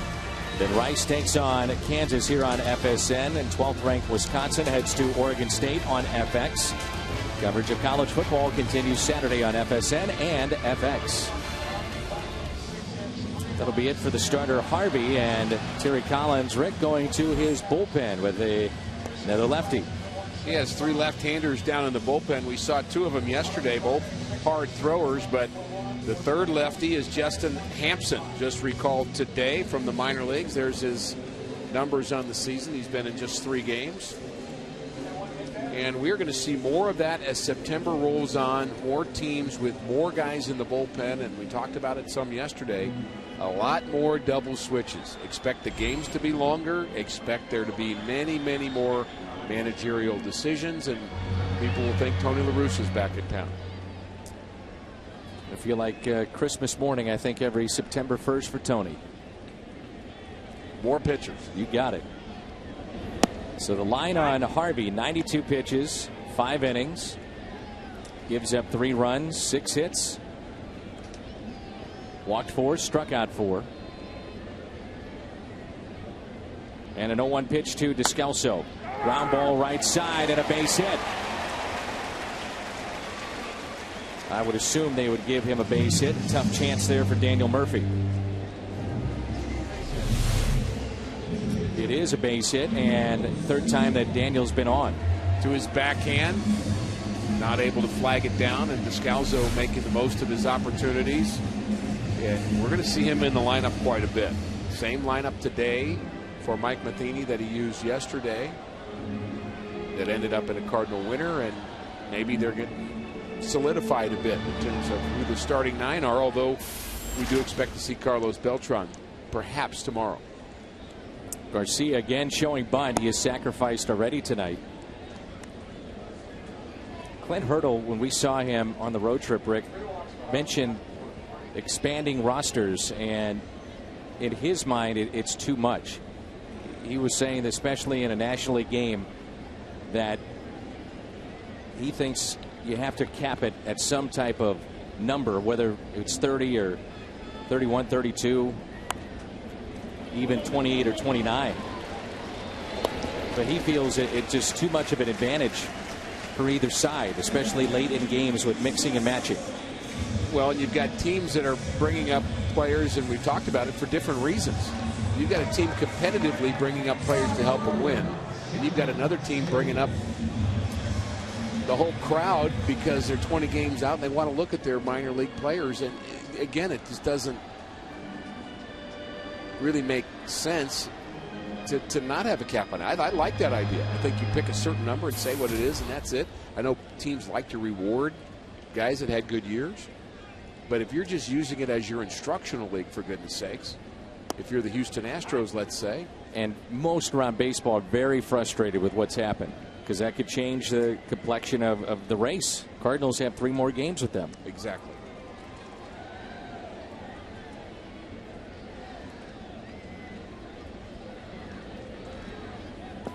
And that is in the dirt. Shoppach keeps it in front. Garcia, by the way, has sacrificed 3 times in front of John Jay.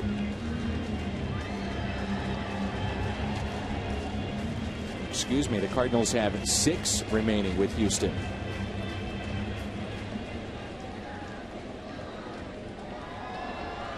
Three at home, 3 there. Here's a 1-1 pitch. Hit out of play.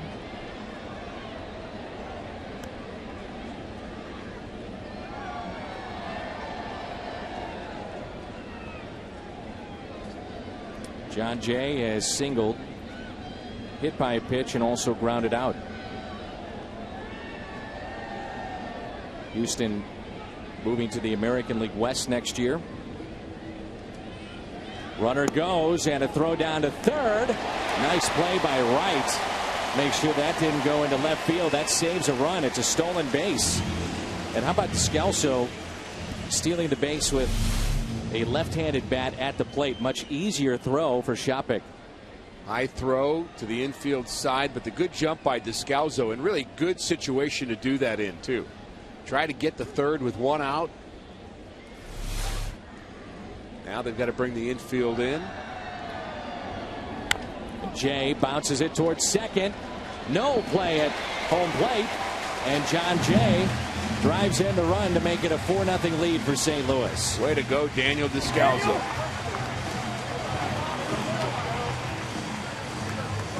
Stolen base is huge. Fans of small ball are smiling everywhere in Cardinal Nation. A little ground ball to second base, but the good jump by Descalso. He read it perfectly. If that ball's hit harder, he would have had to stay, but he just sensed that that would be a play where the second baseman would have to go to his left.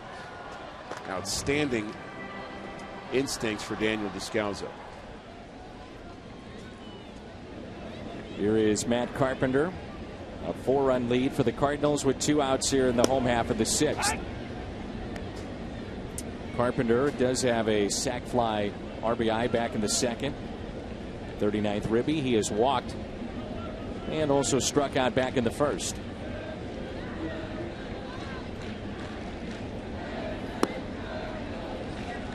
Should mention that not only is Shelby Miller here, but Adrian Chambers was promoted from AAA, as well as Ryan Jackson, who we saw earlier.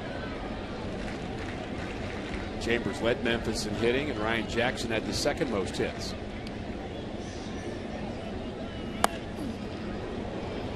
That's pulled foul. Jackson at 272. Chambers 319. And Shelby Miller named yesterday as the minor league pitcher of the month for August. Went 5-1 with an ERA under 3. And I don't have enough time to tell you all the Mets players that have been brought up. We'll just talk about them one at a time as we see them. Carpenter shoots one to left. And the catch is made by Bay. RBI for John Jay, and it's 4-0 St. Louis.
Cardinals catchers with 1,000 hits in their career. We saw Yachty pick up hit number 1,000 of his career earlier tonight.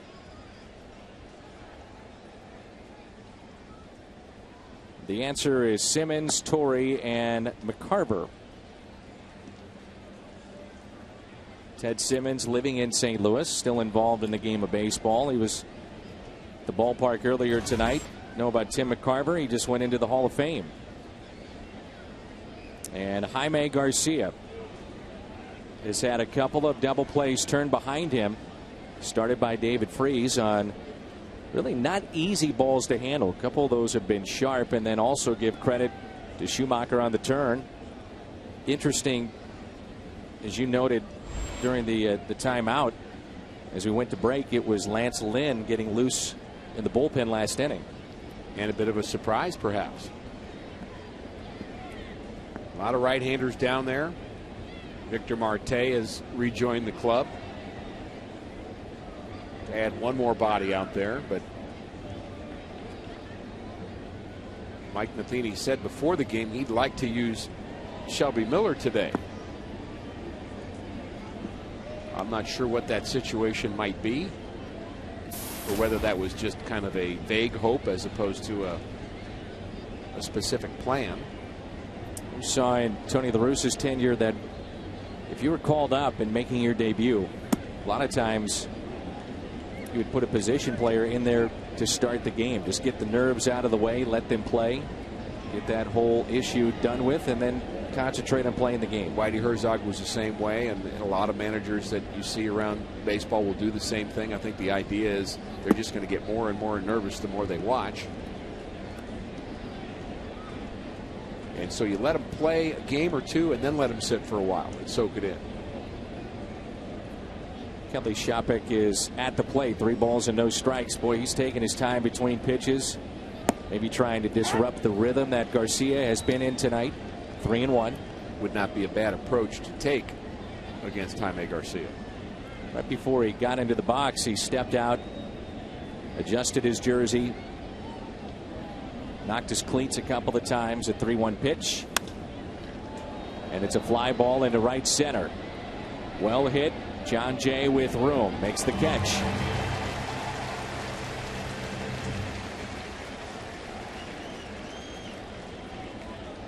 Fun to watch John Jay roam center. He's turning into a very good player. Takes a lot of good routes. Really has become kind of a leader of the outfielders. And you need your center fielder to be that. And, you know, Colby Rasmus, a lot of ability. Wish him well in Toronto. Hope he finally figures out how to play. But that's one thing he did not do in center field. DESCALSO take charge. DESCALSO, a nice play moving to his left. Yeah, we saw that a number of plays. Maybe I'm wrong about this, Rick. I think it could have been a much different season last year for Ryan Franklin if a couple of plays are made behind him that were catchable balls and it really should have been caught that cost him games. And he was the kind of guy at times that if he wasn't perfect, he was going to get hit. And with not having the overpowering stuff, sometimes confidence could be an issue. Your margin for error changes over time. If we saw him after those plays, he wasn't quite the confident player and pitcher that we had seen the year before, really the last couple of years. And Garcia has a 1-2-3 inning, and it's time to stretch. Redbirds lead it by the score of 4-0.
Towards Midwest, and the big bats in the middle of this lineup coming up. Holliday, Alan Craig, and earlier tonight he picked up hit number 1,000, Yadier Molina.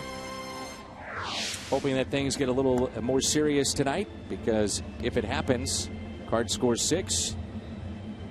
Any size drink, just 50 cents all day tomorrow at your nearest On the Run and Mobile. This year, 6 is a serious number.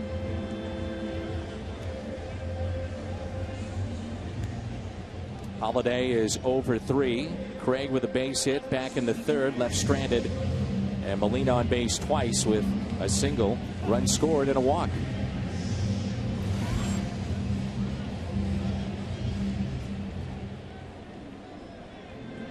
This is Ramirez, a hard-throwing right-hander out of the pen for the Mets.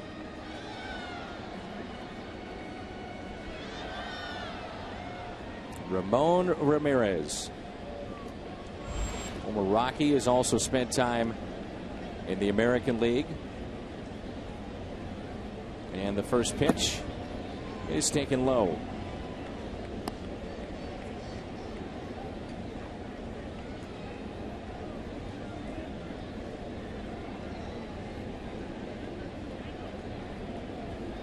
Walks in 54 innings. Not a good story. 1 ball, 1 strike. You know that Mike Matheny would love to have a situation where he doesn't have to go to Jason Mott after Mott had a 5-out save yesterday. As we've talked about, and that was his 33rd save. Only Chapman and Hanrahan have recorded more saves than Mott this year. He's the kind of guy, Rick, that you feel like you can bring back even after a 5-out save if need be. Yeah, we've talked about not only his durability, but the fact that he does not have a real diminished velocity. Stuff does not change from outing to outing. Not going to be perfect. Clearly, nobody is, but you don't really see a guy out there just kind of having lost his fastball because he's been overused. I haven't seen that in a very long time from Jason Mott. Now, when he first became a closer, when he first made that appearance in the bullpen, there was talk at that time that his fastball wasn't the way it was in spring training. And Tony La Russa made him the closer for a short time, and he got beat on opening day and wasn't really quite the same, was only throwing in the low 90s. But it's been a long time since we've seen that Jason Mott. The 2-2 taken low. Cincinnati puts up a W tonight as they beat the Phillies 2-1.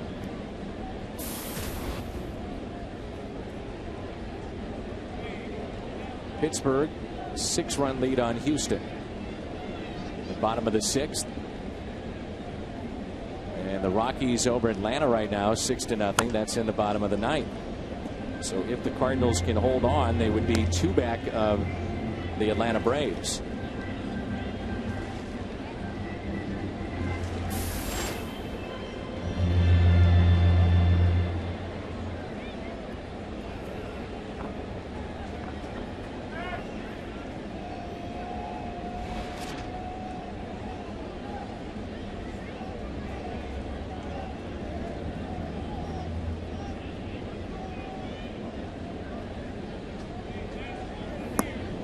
Fastball that's taken low, and there's what you're talking about. Leadoff walk by Ramirez to Matt Holliday. Walks are never good, but when your bullpen walks batters, managers go nuts. It's almost an instant rally late in the game, especially a game that's close, and I still consider this game close, 4-0.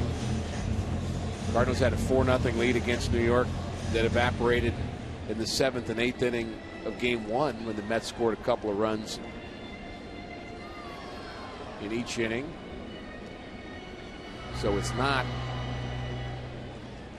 certainly a safe lead. So when your reliever goes out there and walks a batter, that just hurts.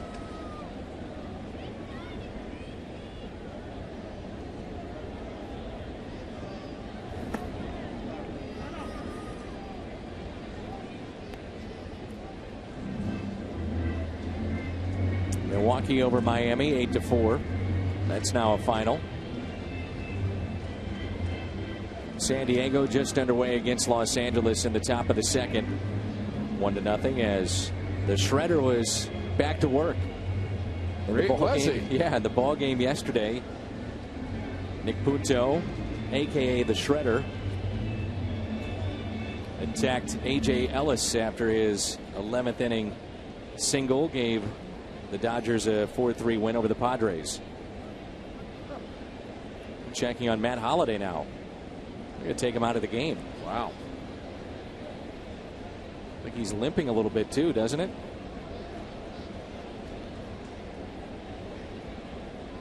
Walking gingerly, like maybe back. Who knows? We'll get a report as soon as we can. He's kind of pointing to his hip, perhaps.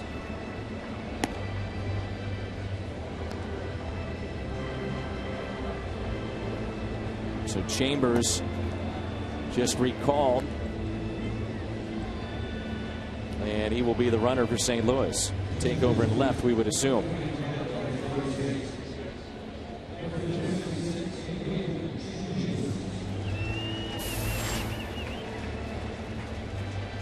Well, that's not good to see. Day game tomorrow, the early start. You wonder if Holliday would be able to go in that game. It's an off day on Thursday. Talking about wanting to get a start for Carlos Beltran. So you could conceivably see Alan Craig in left field. Sure. And Carpenter back at first base.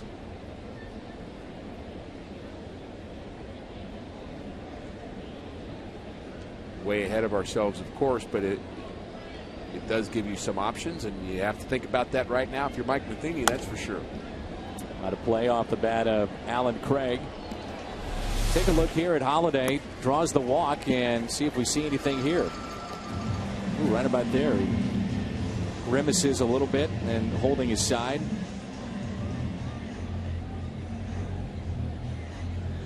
He's been so durable. Wonder if it's the back, Rick. Could Lower be. back. Could very well be. Well, we just hope it's something minor and precautionary. 1 ball, 1 strike on Alan Craig. Check on Chambers. Cardinals have a steal tonight. It was a big one, too. Descalso stealing third, then came around to score on a ground out to second. That made it 4-0. That's where we stand right now in the bottom of the 7th inning.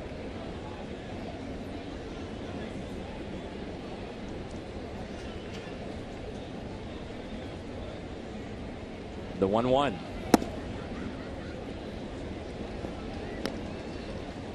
Cardinals have, speaking of LA, 4 with them at Dodger Stadium. Even though we've already been there, they've been here. The odd parts of the schedule. 4 more with them. And also, the Dodgers have 6 games remaining with San Francisco. LA is only 4.5 back of the Giants in the West.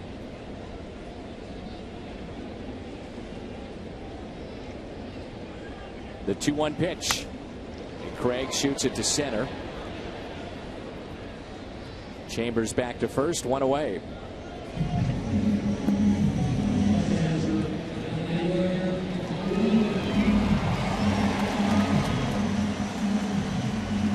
In steps Yachty. Molina, since the All-Star break, is hitting over 350. 18 RBIs in that time and about 150 at bats. He's done a nice job of handling Jaime Garcia tonight, who's only thrown 87 pitches through 7 innings of work. So no need to worry about whether Garcia has enough to go the distance if he can keep pitching as he's been doing. Hot shot, and that's off the glove of David Wright. Chambers stops at second base. And he begins his assault on the second 1,000.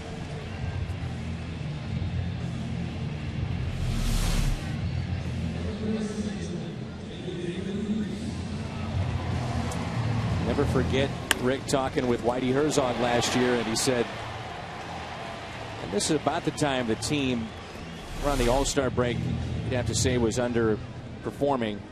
And Whitey said, I really believe this is the best team in baseball. And he said the reason why is all the Hall of Famers you have on that team. And he said Tony La Russa, Albert Pujols, Matt Holliday, and Yadier Molina. When Whitey says that, you take notice. No doubt. And being one, he knows what he's talking about. And his golf tournament's coming up soon. 2 on, 1 out. And I believe Willie and a bunch of the guys from 85, is that right, coming back? Or is it 82 again? I know I'm going to miss the Sunday night presentation that they have. The golf tournament's going to be on a Monday in September, the 17th of September. And he does such a great job with that tournament and helps out building fields throughout the greater St. Louis area. You peek down near the green seats every once in a while, you'll catch Whitey here watching the game. Paying attention to. Yep. I can promise you that. Here's the 0-1. 1 ball, 1 strike. As they appeal, and he did not go. Yeah, and when Whitey was talking about Molina, he said, well, right now, he is one of the greatest defensive players I've ever seen. And Whitey even said, in his mind, just a matter of time before the offense catches up with the defense. Sure enough, here it is. He's having a great year. 1-1 pitch to David Freese. On its way. Freese, base hit out to left. Chambers racing around third. He will score. And Freese makes it 5-0 St. Louis. David, his second hit tonight, RBI number 75. I like to watch David Freese hit, but I also like to watch Adrian Chambers run. Forgot how fast he was. He got home in a hurry, and that is a valuable asset for the Cardinals to have here in September. He finds that hole, and Chambers was flying around third base. One of the memorable plays last year against the Cubs. Chambers scoring the winning run on a wild pitch. The miracle finish of last season. Freese is our Schnook's difference maker, 2 for 4, pair of singles and an RBI with a run scored. Here's Schumacher, runners at first and second, and 1 down. And that leadoff walk. The difference. As we await word on Matt Holliday, again hoping it's nothing major, to be taken out of the game. Chambers running for him. Rick, at this point, nobody getting loose in the Cardinal pen. You're 3 spots away from Garcia in the lineup. A lot of ways to look at it. You can keep him in because you have the wide lead, but also because of expanded rosters. Sometimes you're trying to get guys work too. You wouldn't think that they'd have to go to Jason Mott in a ball game like this. At least you would hope not to.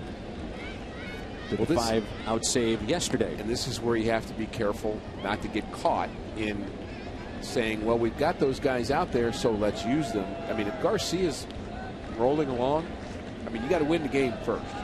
And to think about getting guys work has to be secondary. And you know, when you get to September, there may be guys you don't use at all. You're trying to win games right now, period. And if you get out of the race or things change, then or you locked up a place in the race, then you can start experimenting with your bullpen and your bench, etc. But there aren't that many games left. 27, including this one. Slicing out to left, and Bay is over to make the catch. If you add on to this lead, is it the kind of game that you want to see Shelby Miller in? Non-pressure, you would think, with a big lead. You've got yourself a little leeway if things go south.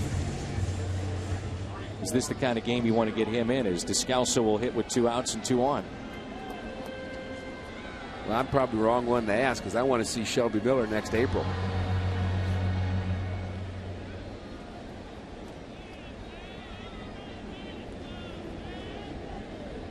Crowd tonight of 34,108. 34108. Descalso takes a ball low. We've just seen in the last couple of games his confidence starting to grow. He's made a couple of good defensive plays. He had the home run on Sunday. A base hit here tonight. Actually, 2 of them, 2 for 2. 2 balls and no strikes.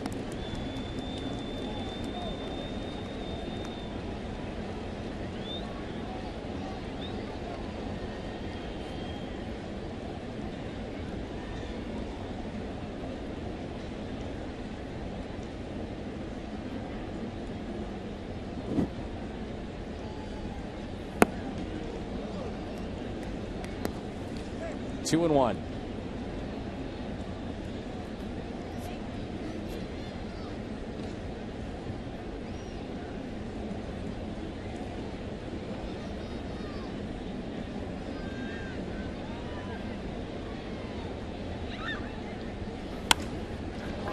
Left center, this could be trouble. On the move, Torres, and dives and makes the catch and saves 2 runs. Tremendous play from the center fielder of the Mets, Andres Torres.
studio with this Bomberito Sports Update. Jim Hayes and Pat Barris standing by. Pat?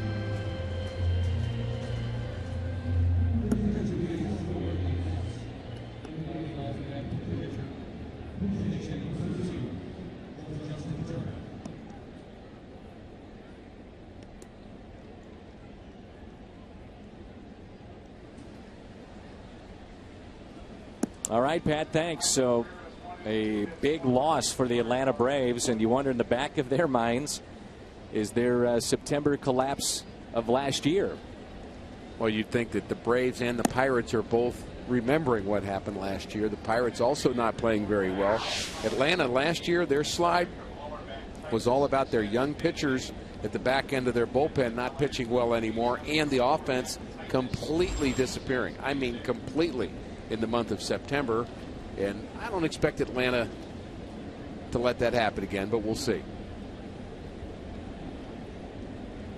Atlanta start really breaking down schedules, and they have Washington only 3 more times. Cardinals will face Washington in the final homestand, and also Cincinnati. Atlanta with the Mets and Marlins 6 times each. And the report on Matt Holliday is lower back tightness. So we'll just have to see how he does after a good night's sleep.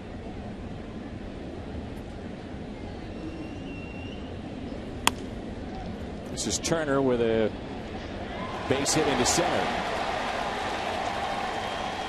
Turner pinch hitting for Ramirez, and it's a base hit to start the 8th.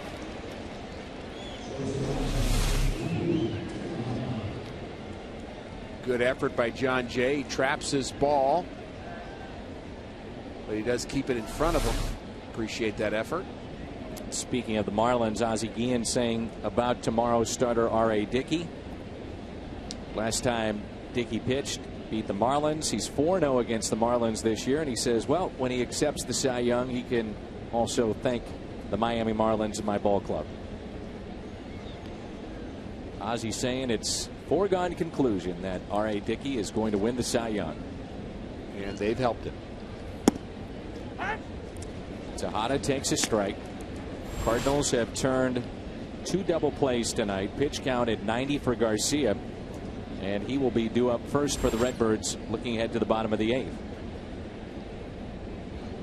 Lance Lynn up for the 2nd time.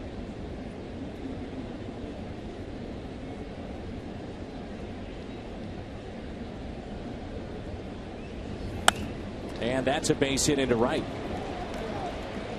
Turner stops at second base.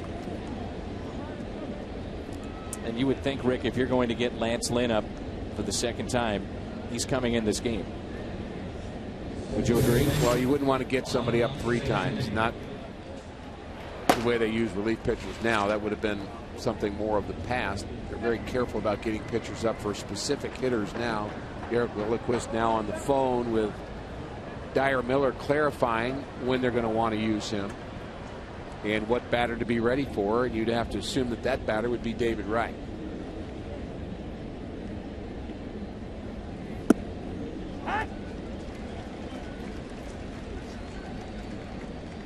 The strike to Ronnie Cedeno. Cedeno is struck out, grounded into a double play, and also grounded out to short.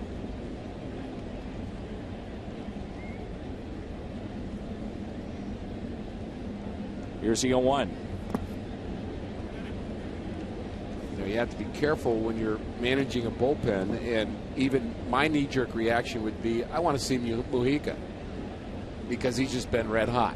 And yet you got to also develop a bullpen where everybody's hot, not just one guy. And you don't want to use Mujica so much that he gets worn out either. Is this a situation too, Rick, where 5-run lead at this point, you're also talking about getting Lance Lynn back on track, and you do have the luxury of this big lead, and maybe Mike is saying for us to have success in the stretch run playoffs, we need Lance Lynn to be back where he was a year ago. I'm sure that's what he's thinking, but I also think a big lead becomes a small lead in a hurry. Chambers makes the catch, fires into second, and they almost got Turner.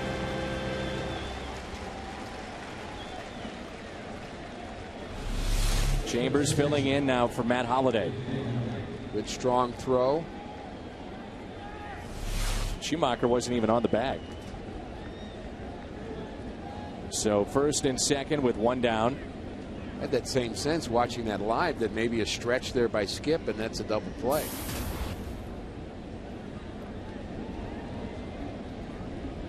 And looks like this will be it for Garcia.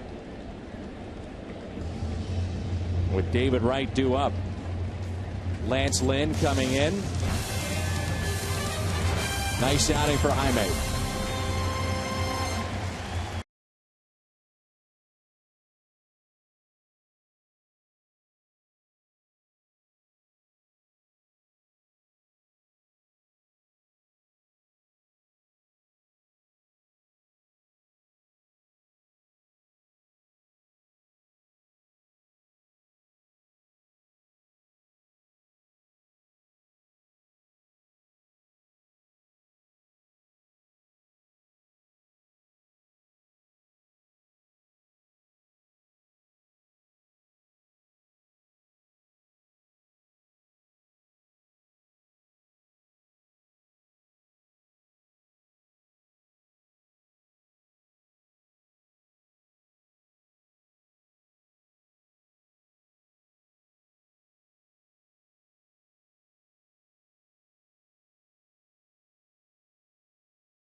Brought to you by Bud Light, the sure sign of a good time. Here we go. And by Taco Bell. Taco Bell. Live Más.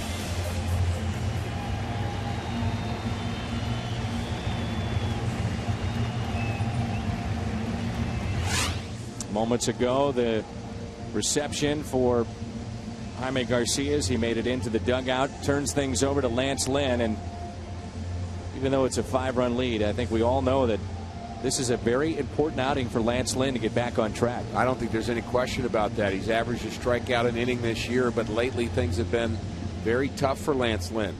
Outstanding job by Garcia. One more opportunity for Lance Lynn to get back on track here, but I don't think you can stay very long with him. If you are trying to get him going in a positive direction, if he gets a couple of outs, I would say end it there.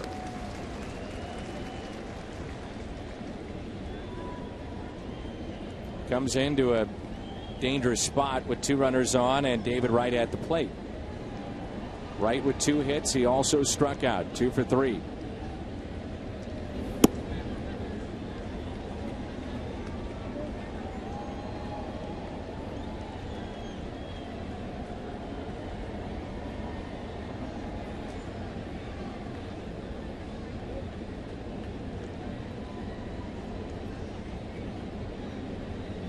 Mets with a number of pinch hitters available from the left side. Now that Garcia's out. How about a double play? Bobbled by Descalso, and everybody is safe. That is exactly what Lance Lynn needed. A double play and then head to the bottom half of the inning. Instead, only 1 out, and the bases are loaded. It's an error on Descalso. Fielder's choice E6 on the play. Cardinals have turned 2 double plays tonight. They can't turn this one.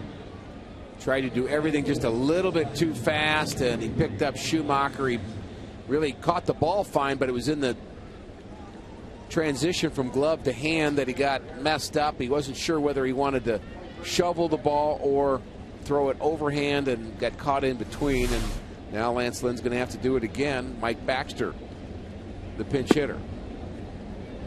And Baxter is 10 for 20 as a pinch hitter.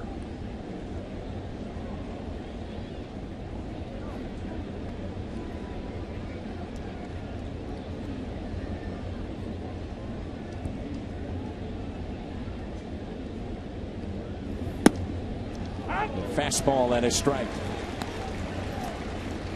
Baxter came up with David Freese and A-Ball together. Those two spent time in the San Diego organization.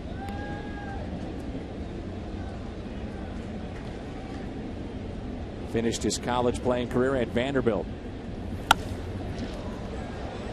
Chambers makes the catch. Run will score. That's charged to Garcia. Adrian Chambers showing off his arm again. He's got a little bit better arm than I had heard, and as the sacrifice fly clearly works because it's deep, Chambers gets in good position as good as he can and just fires the ball into third base. That's a good, strong, low throw right on the money. Also saw that, Rick, on that throw into Schumacher. Right. So with 2 outs, 2 on, Daniel Murphy at the plate. Grounded out twice and also singled.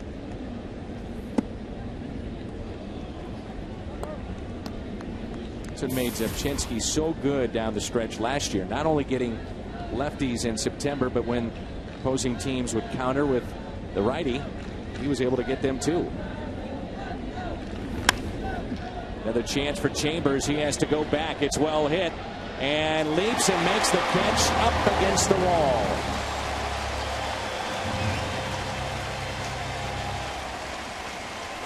Chambers with the catch. Lynn is out of a jam. Oh, goodness. 5-1 St. Louis.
Earlier tonight, and Yachty gives us our Nissan drive of the game.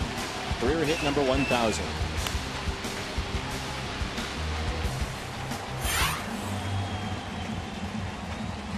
Jeris Familia is into the ball game. That's the new pitcher. Baxter stays in the ball game in right. He's a highly touted minor league pitcher and is making his major league debut. And whether he makes it or not, well, we don't know. The jury's out.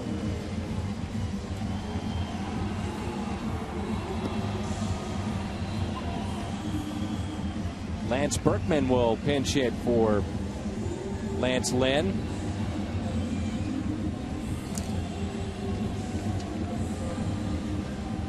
So there's a look at Rosenthal.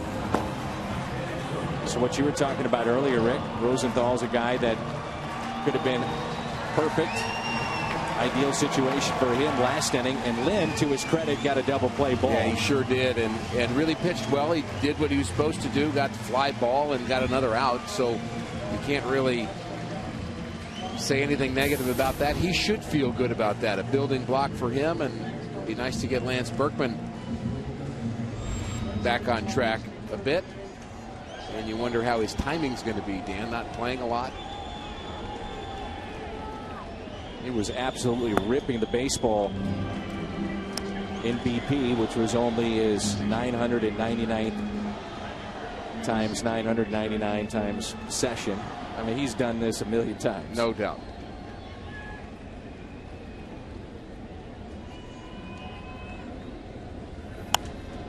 You were just marveling at that play by Chambers to end the top of the 8th.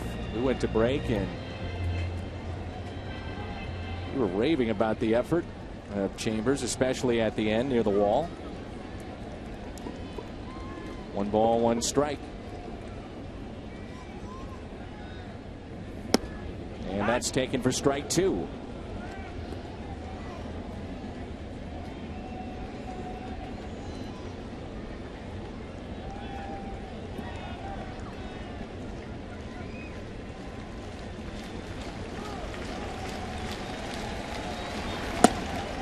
Inside, Jaime Garcia, 7 1/3 tonight, a run, 9 hits, 5 strikeouts. He threw 94 pitches.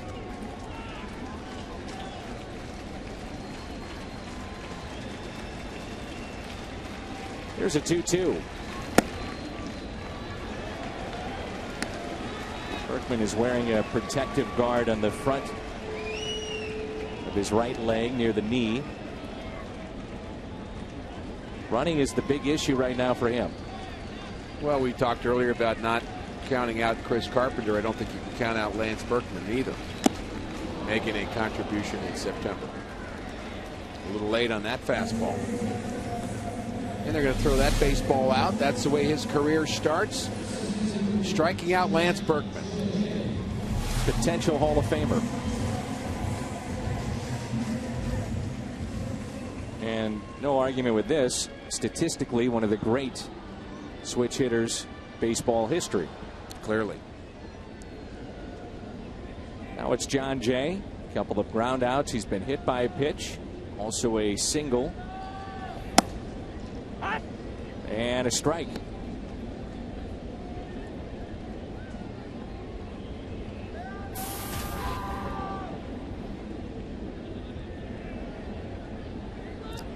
One thing we've seen with expanded rosters is Chambers' speed on display.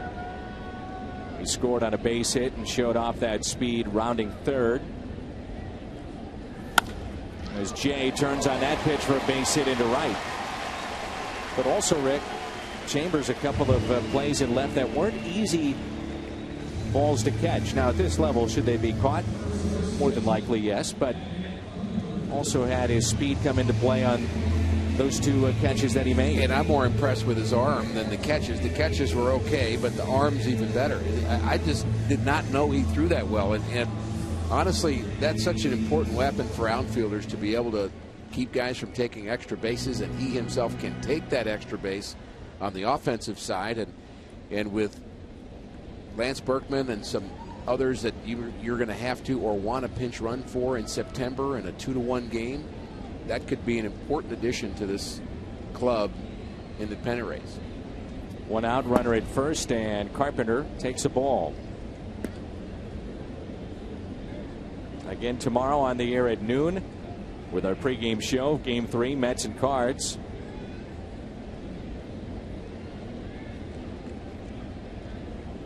R.A. Dickey and Adam Wainwright.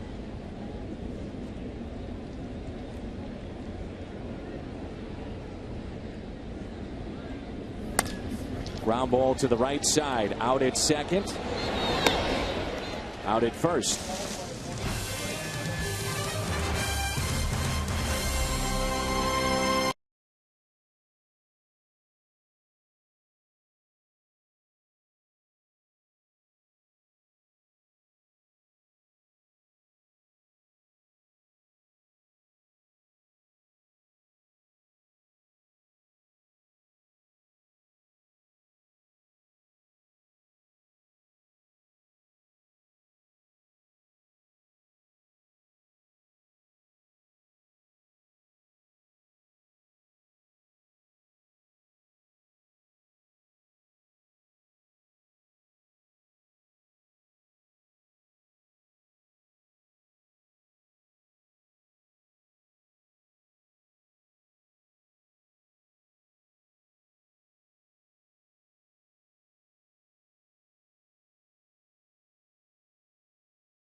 After the game on the post-game edition of Missouri Lottery Cardinals Live, Pat Paris and Cal Eldred are at Lumiere Place.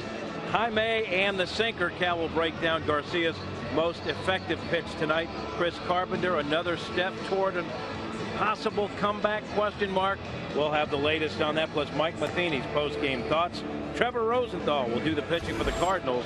We head back to the booth, and Dan and Rick, guys. Trevor Rosenthal, thank you, Jim. 8th appearance, 10 strikeouts in 9 2/3. Hard-throwing right-hander. And the future is very, very bright for Trevor Rosenthal.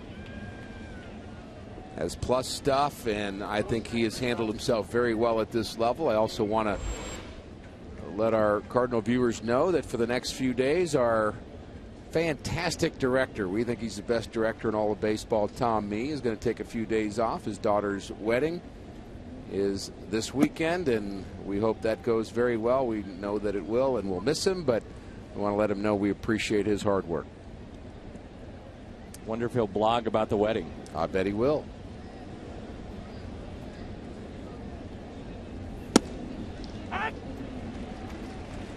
Strike at the knees.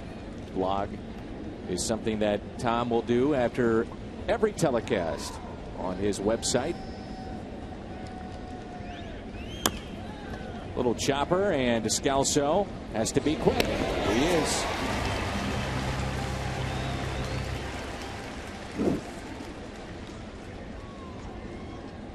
This copyrighted telecast is presented by the authority of the Cardinals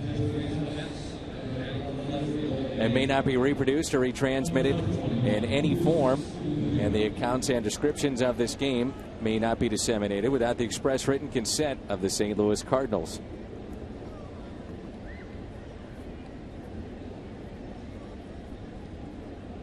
Here's Duda. Fastball and a strike at 90.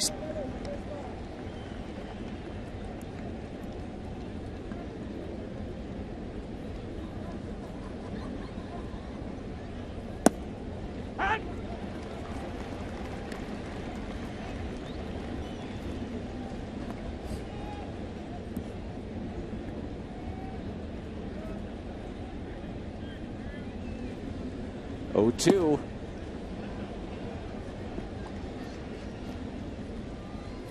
Big question with Rosenthal is he a starter or is he a reliever? And I would say the answer is yes. He can be both. Where do you need him? You throw 98 miles an hour. It's nice to have him late in games. It's nice to have him when you need a strikeout. But he has shown, and they've used him at the minor league level in a starter's role where he's shown that he's had the good curveball.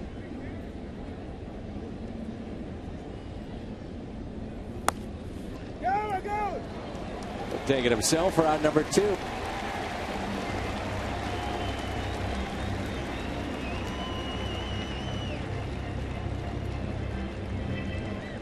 Budweiser player of the game is Jaime Garcia. 7 1/3 tonight, and the 94 pitches.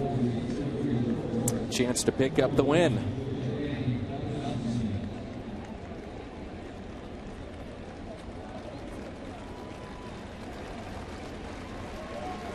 Jackson there with Rafael Furcal.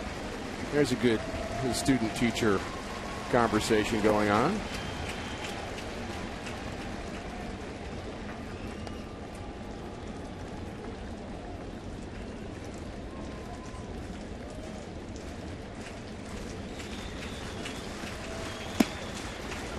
Taken a little bit high by Valdespin.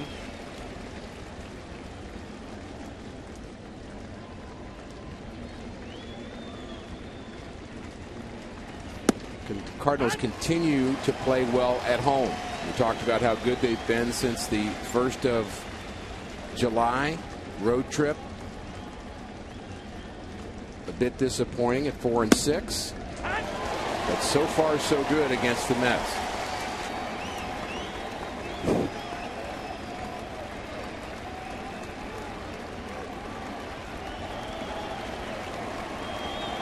The 2-2.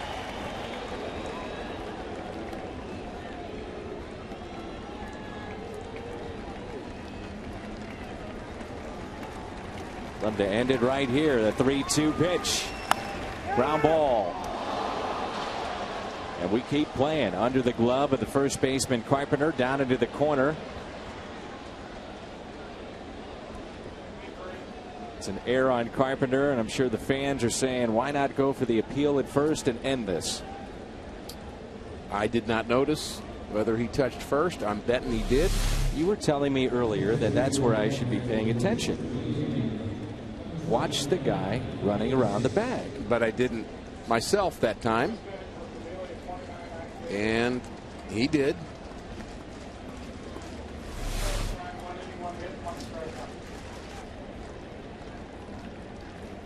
I like that reliever Familia, who we saw last inning. I can see why the Mets are excited about him. And the Mets are looking at Trevor Rosenthal, and they're saying I can see why the Cardinals are excited about this guy.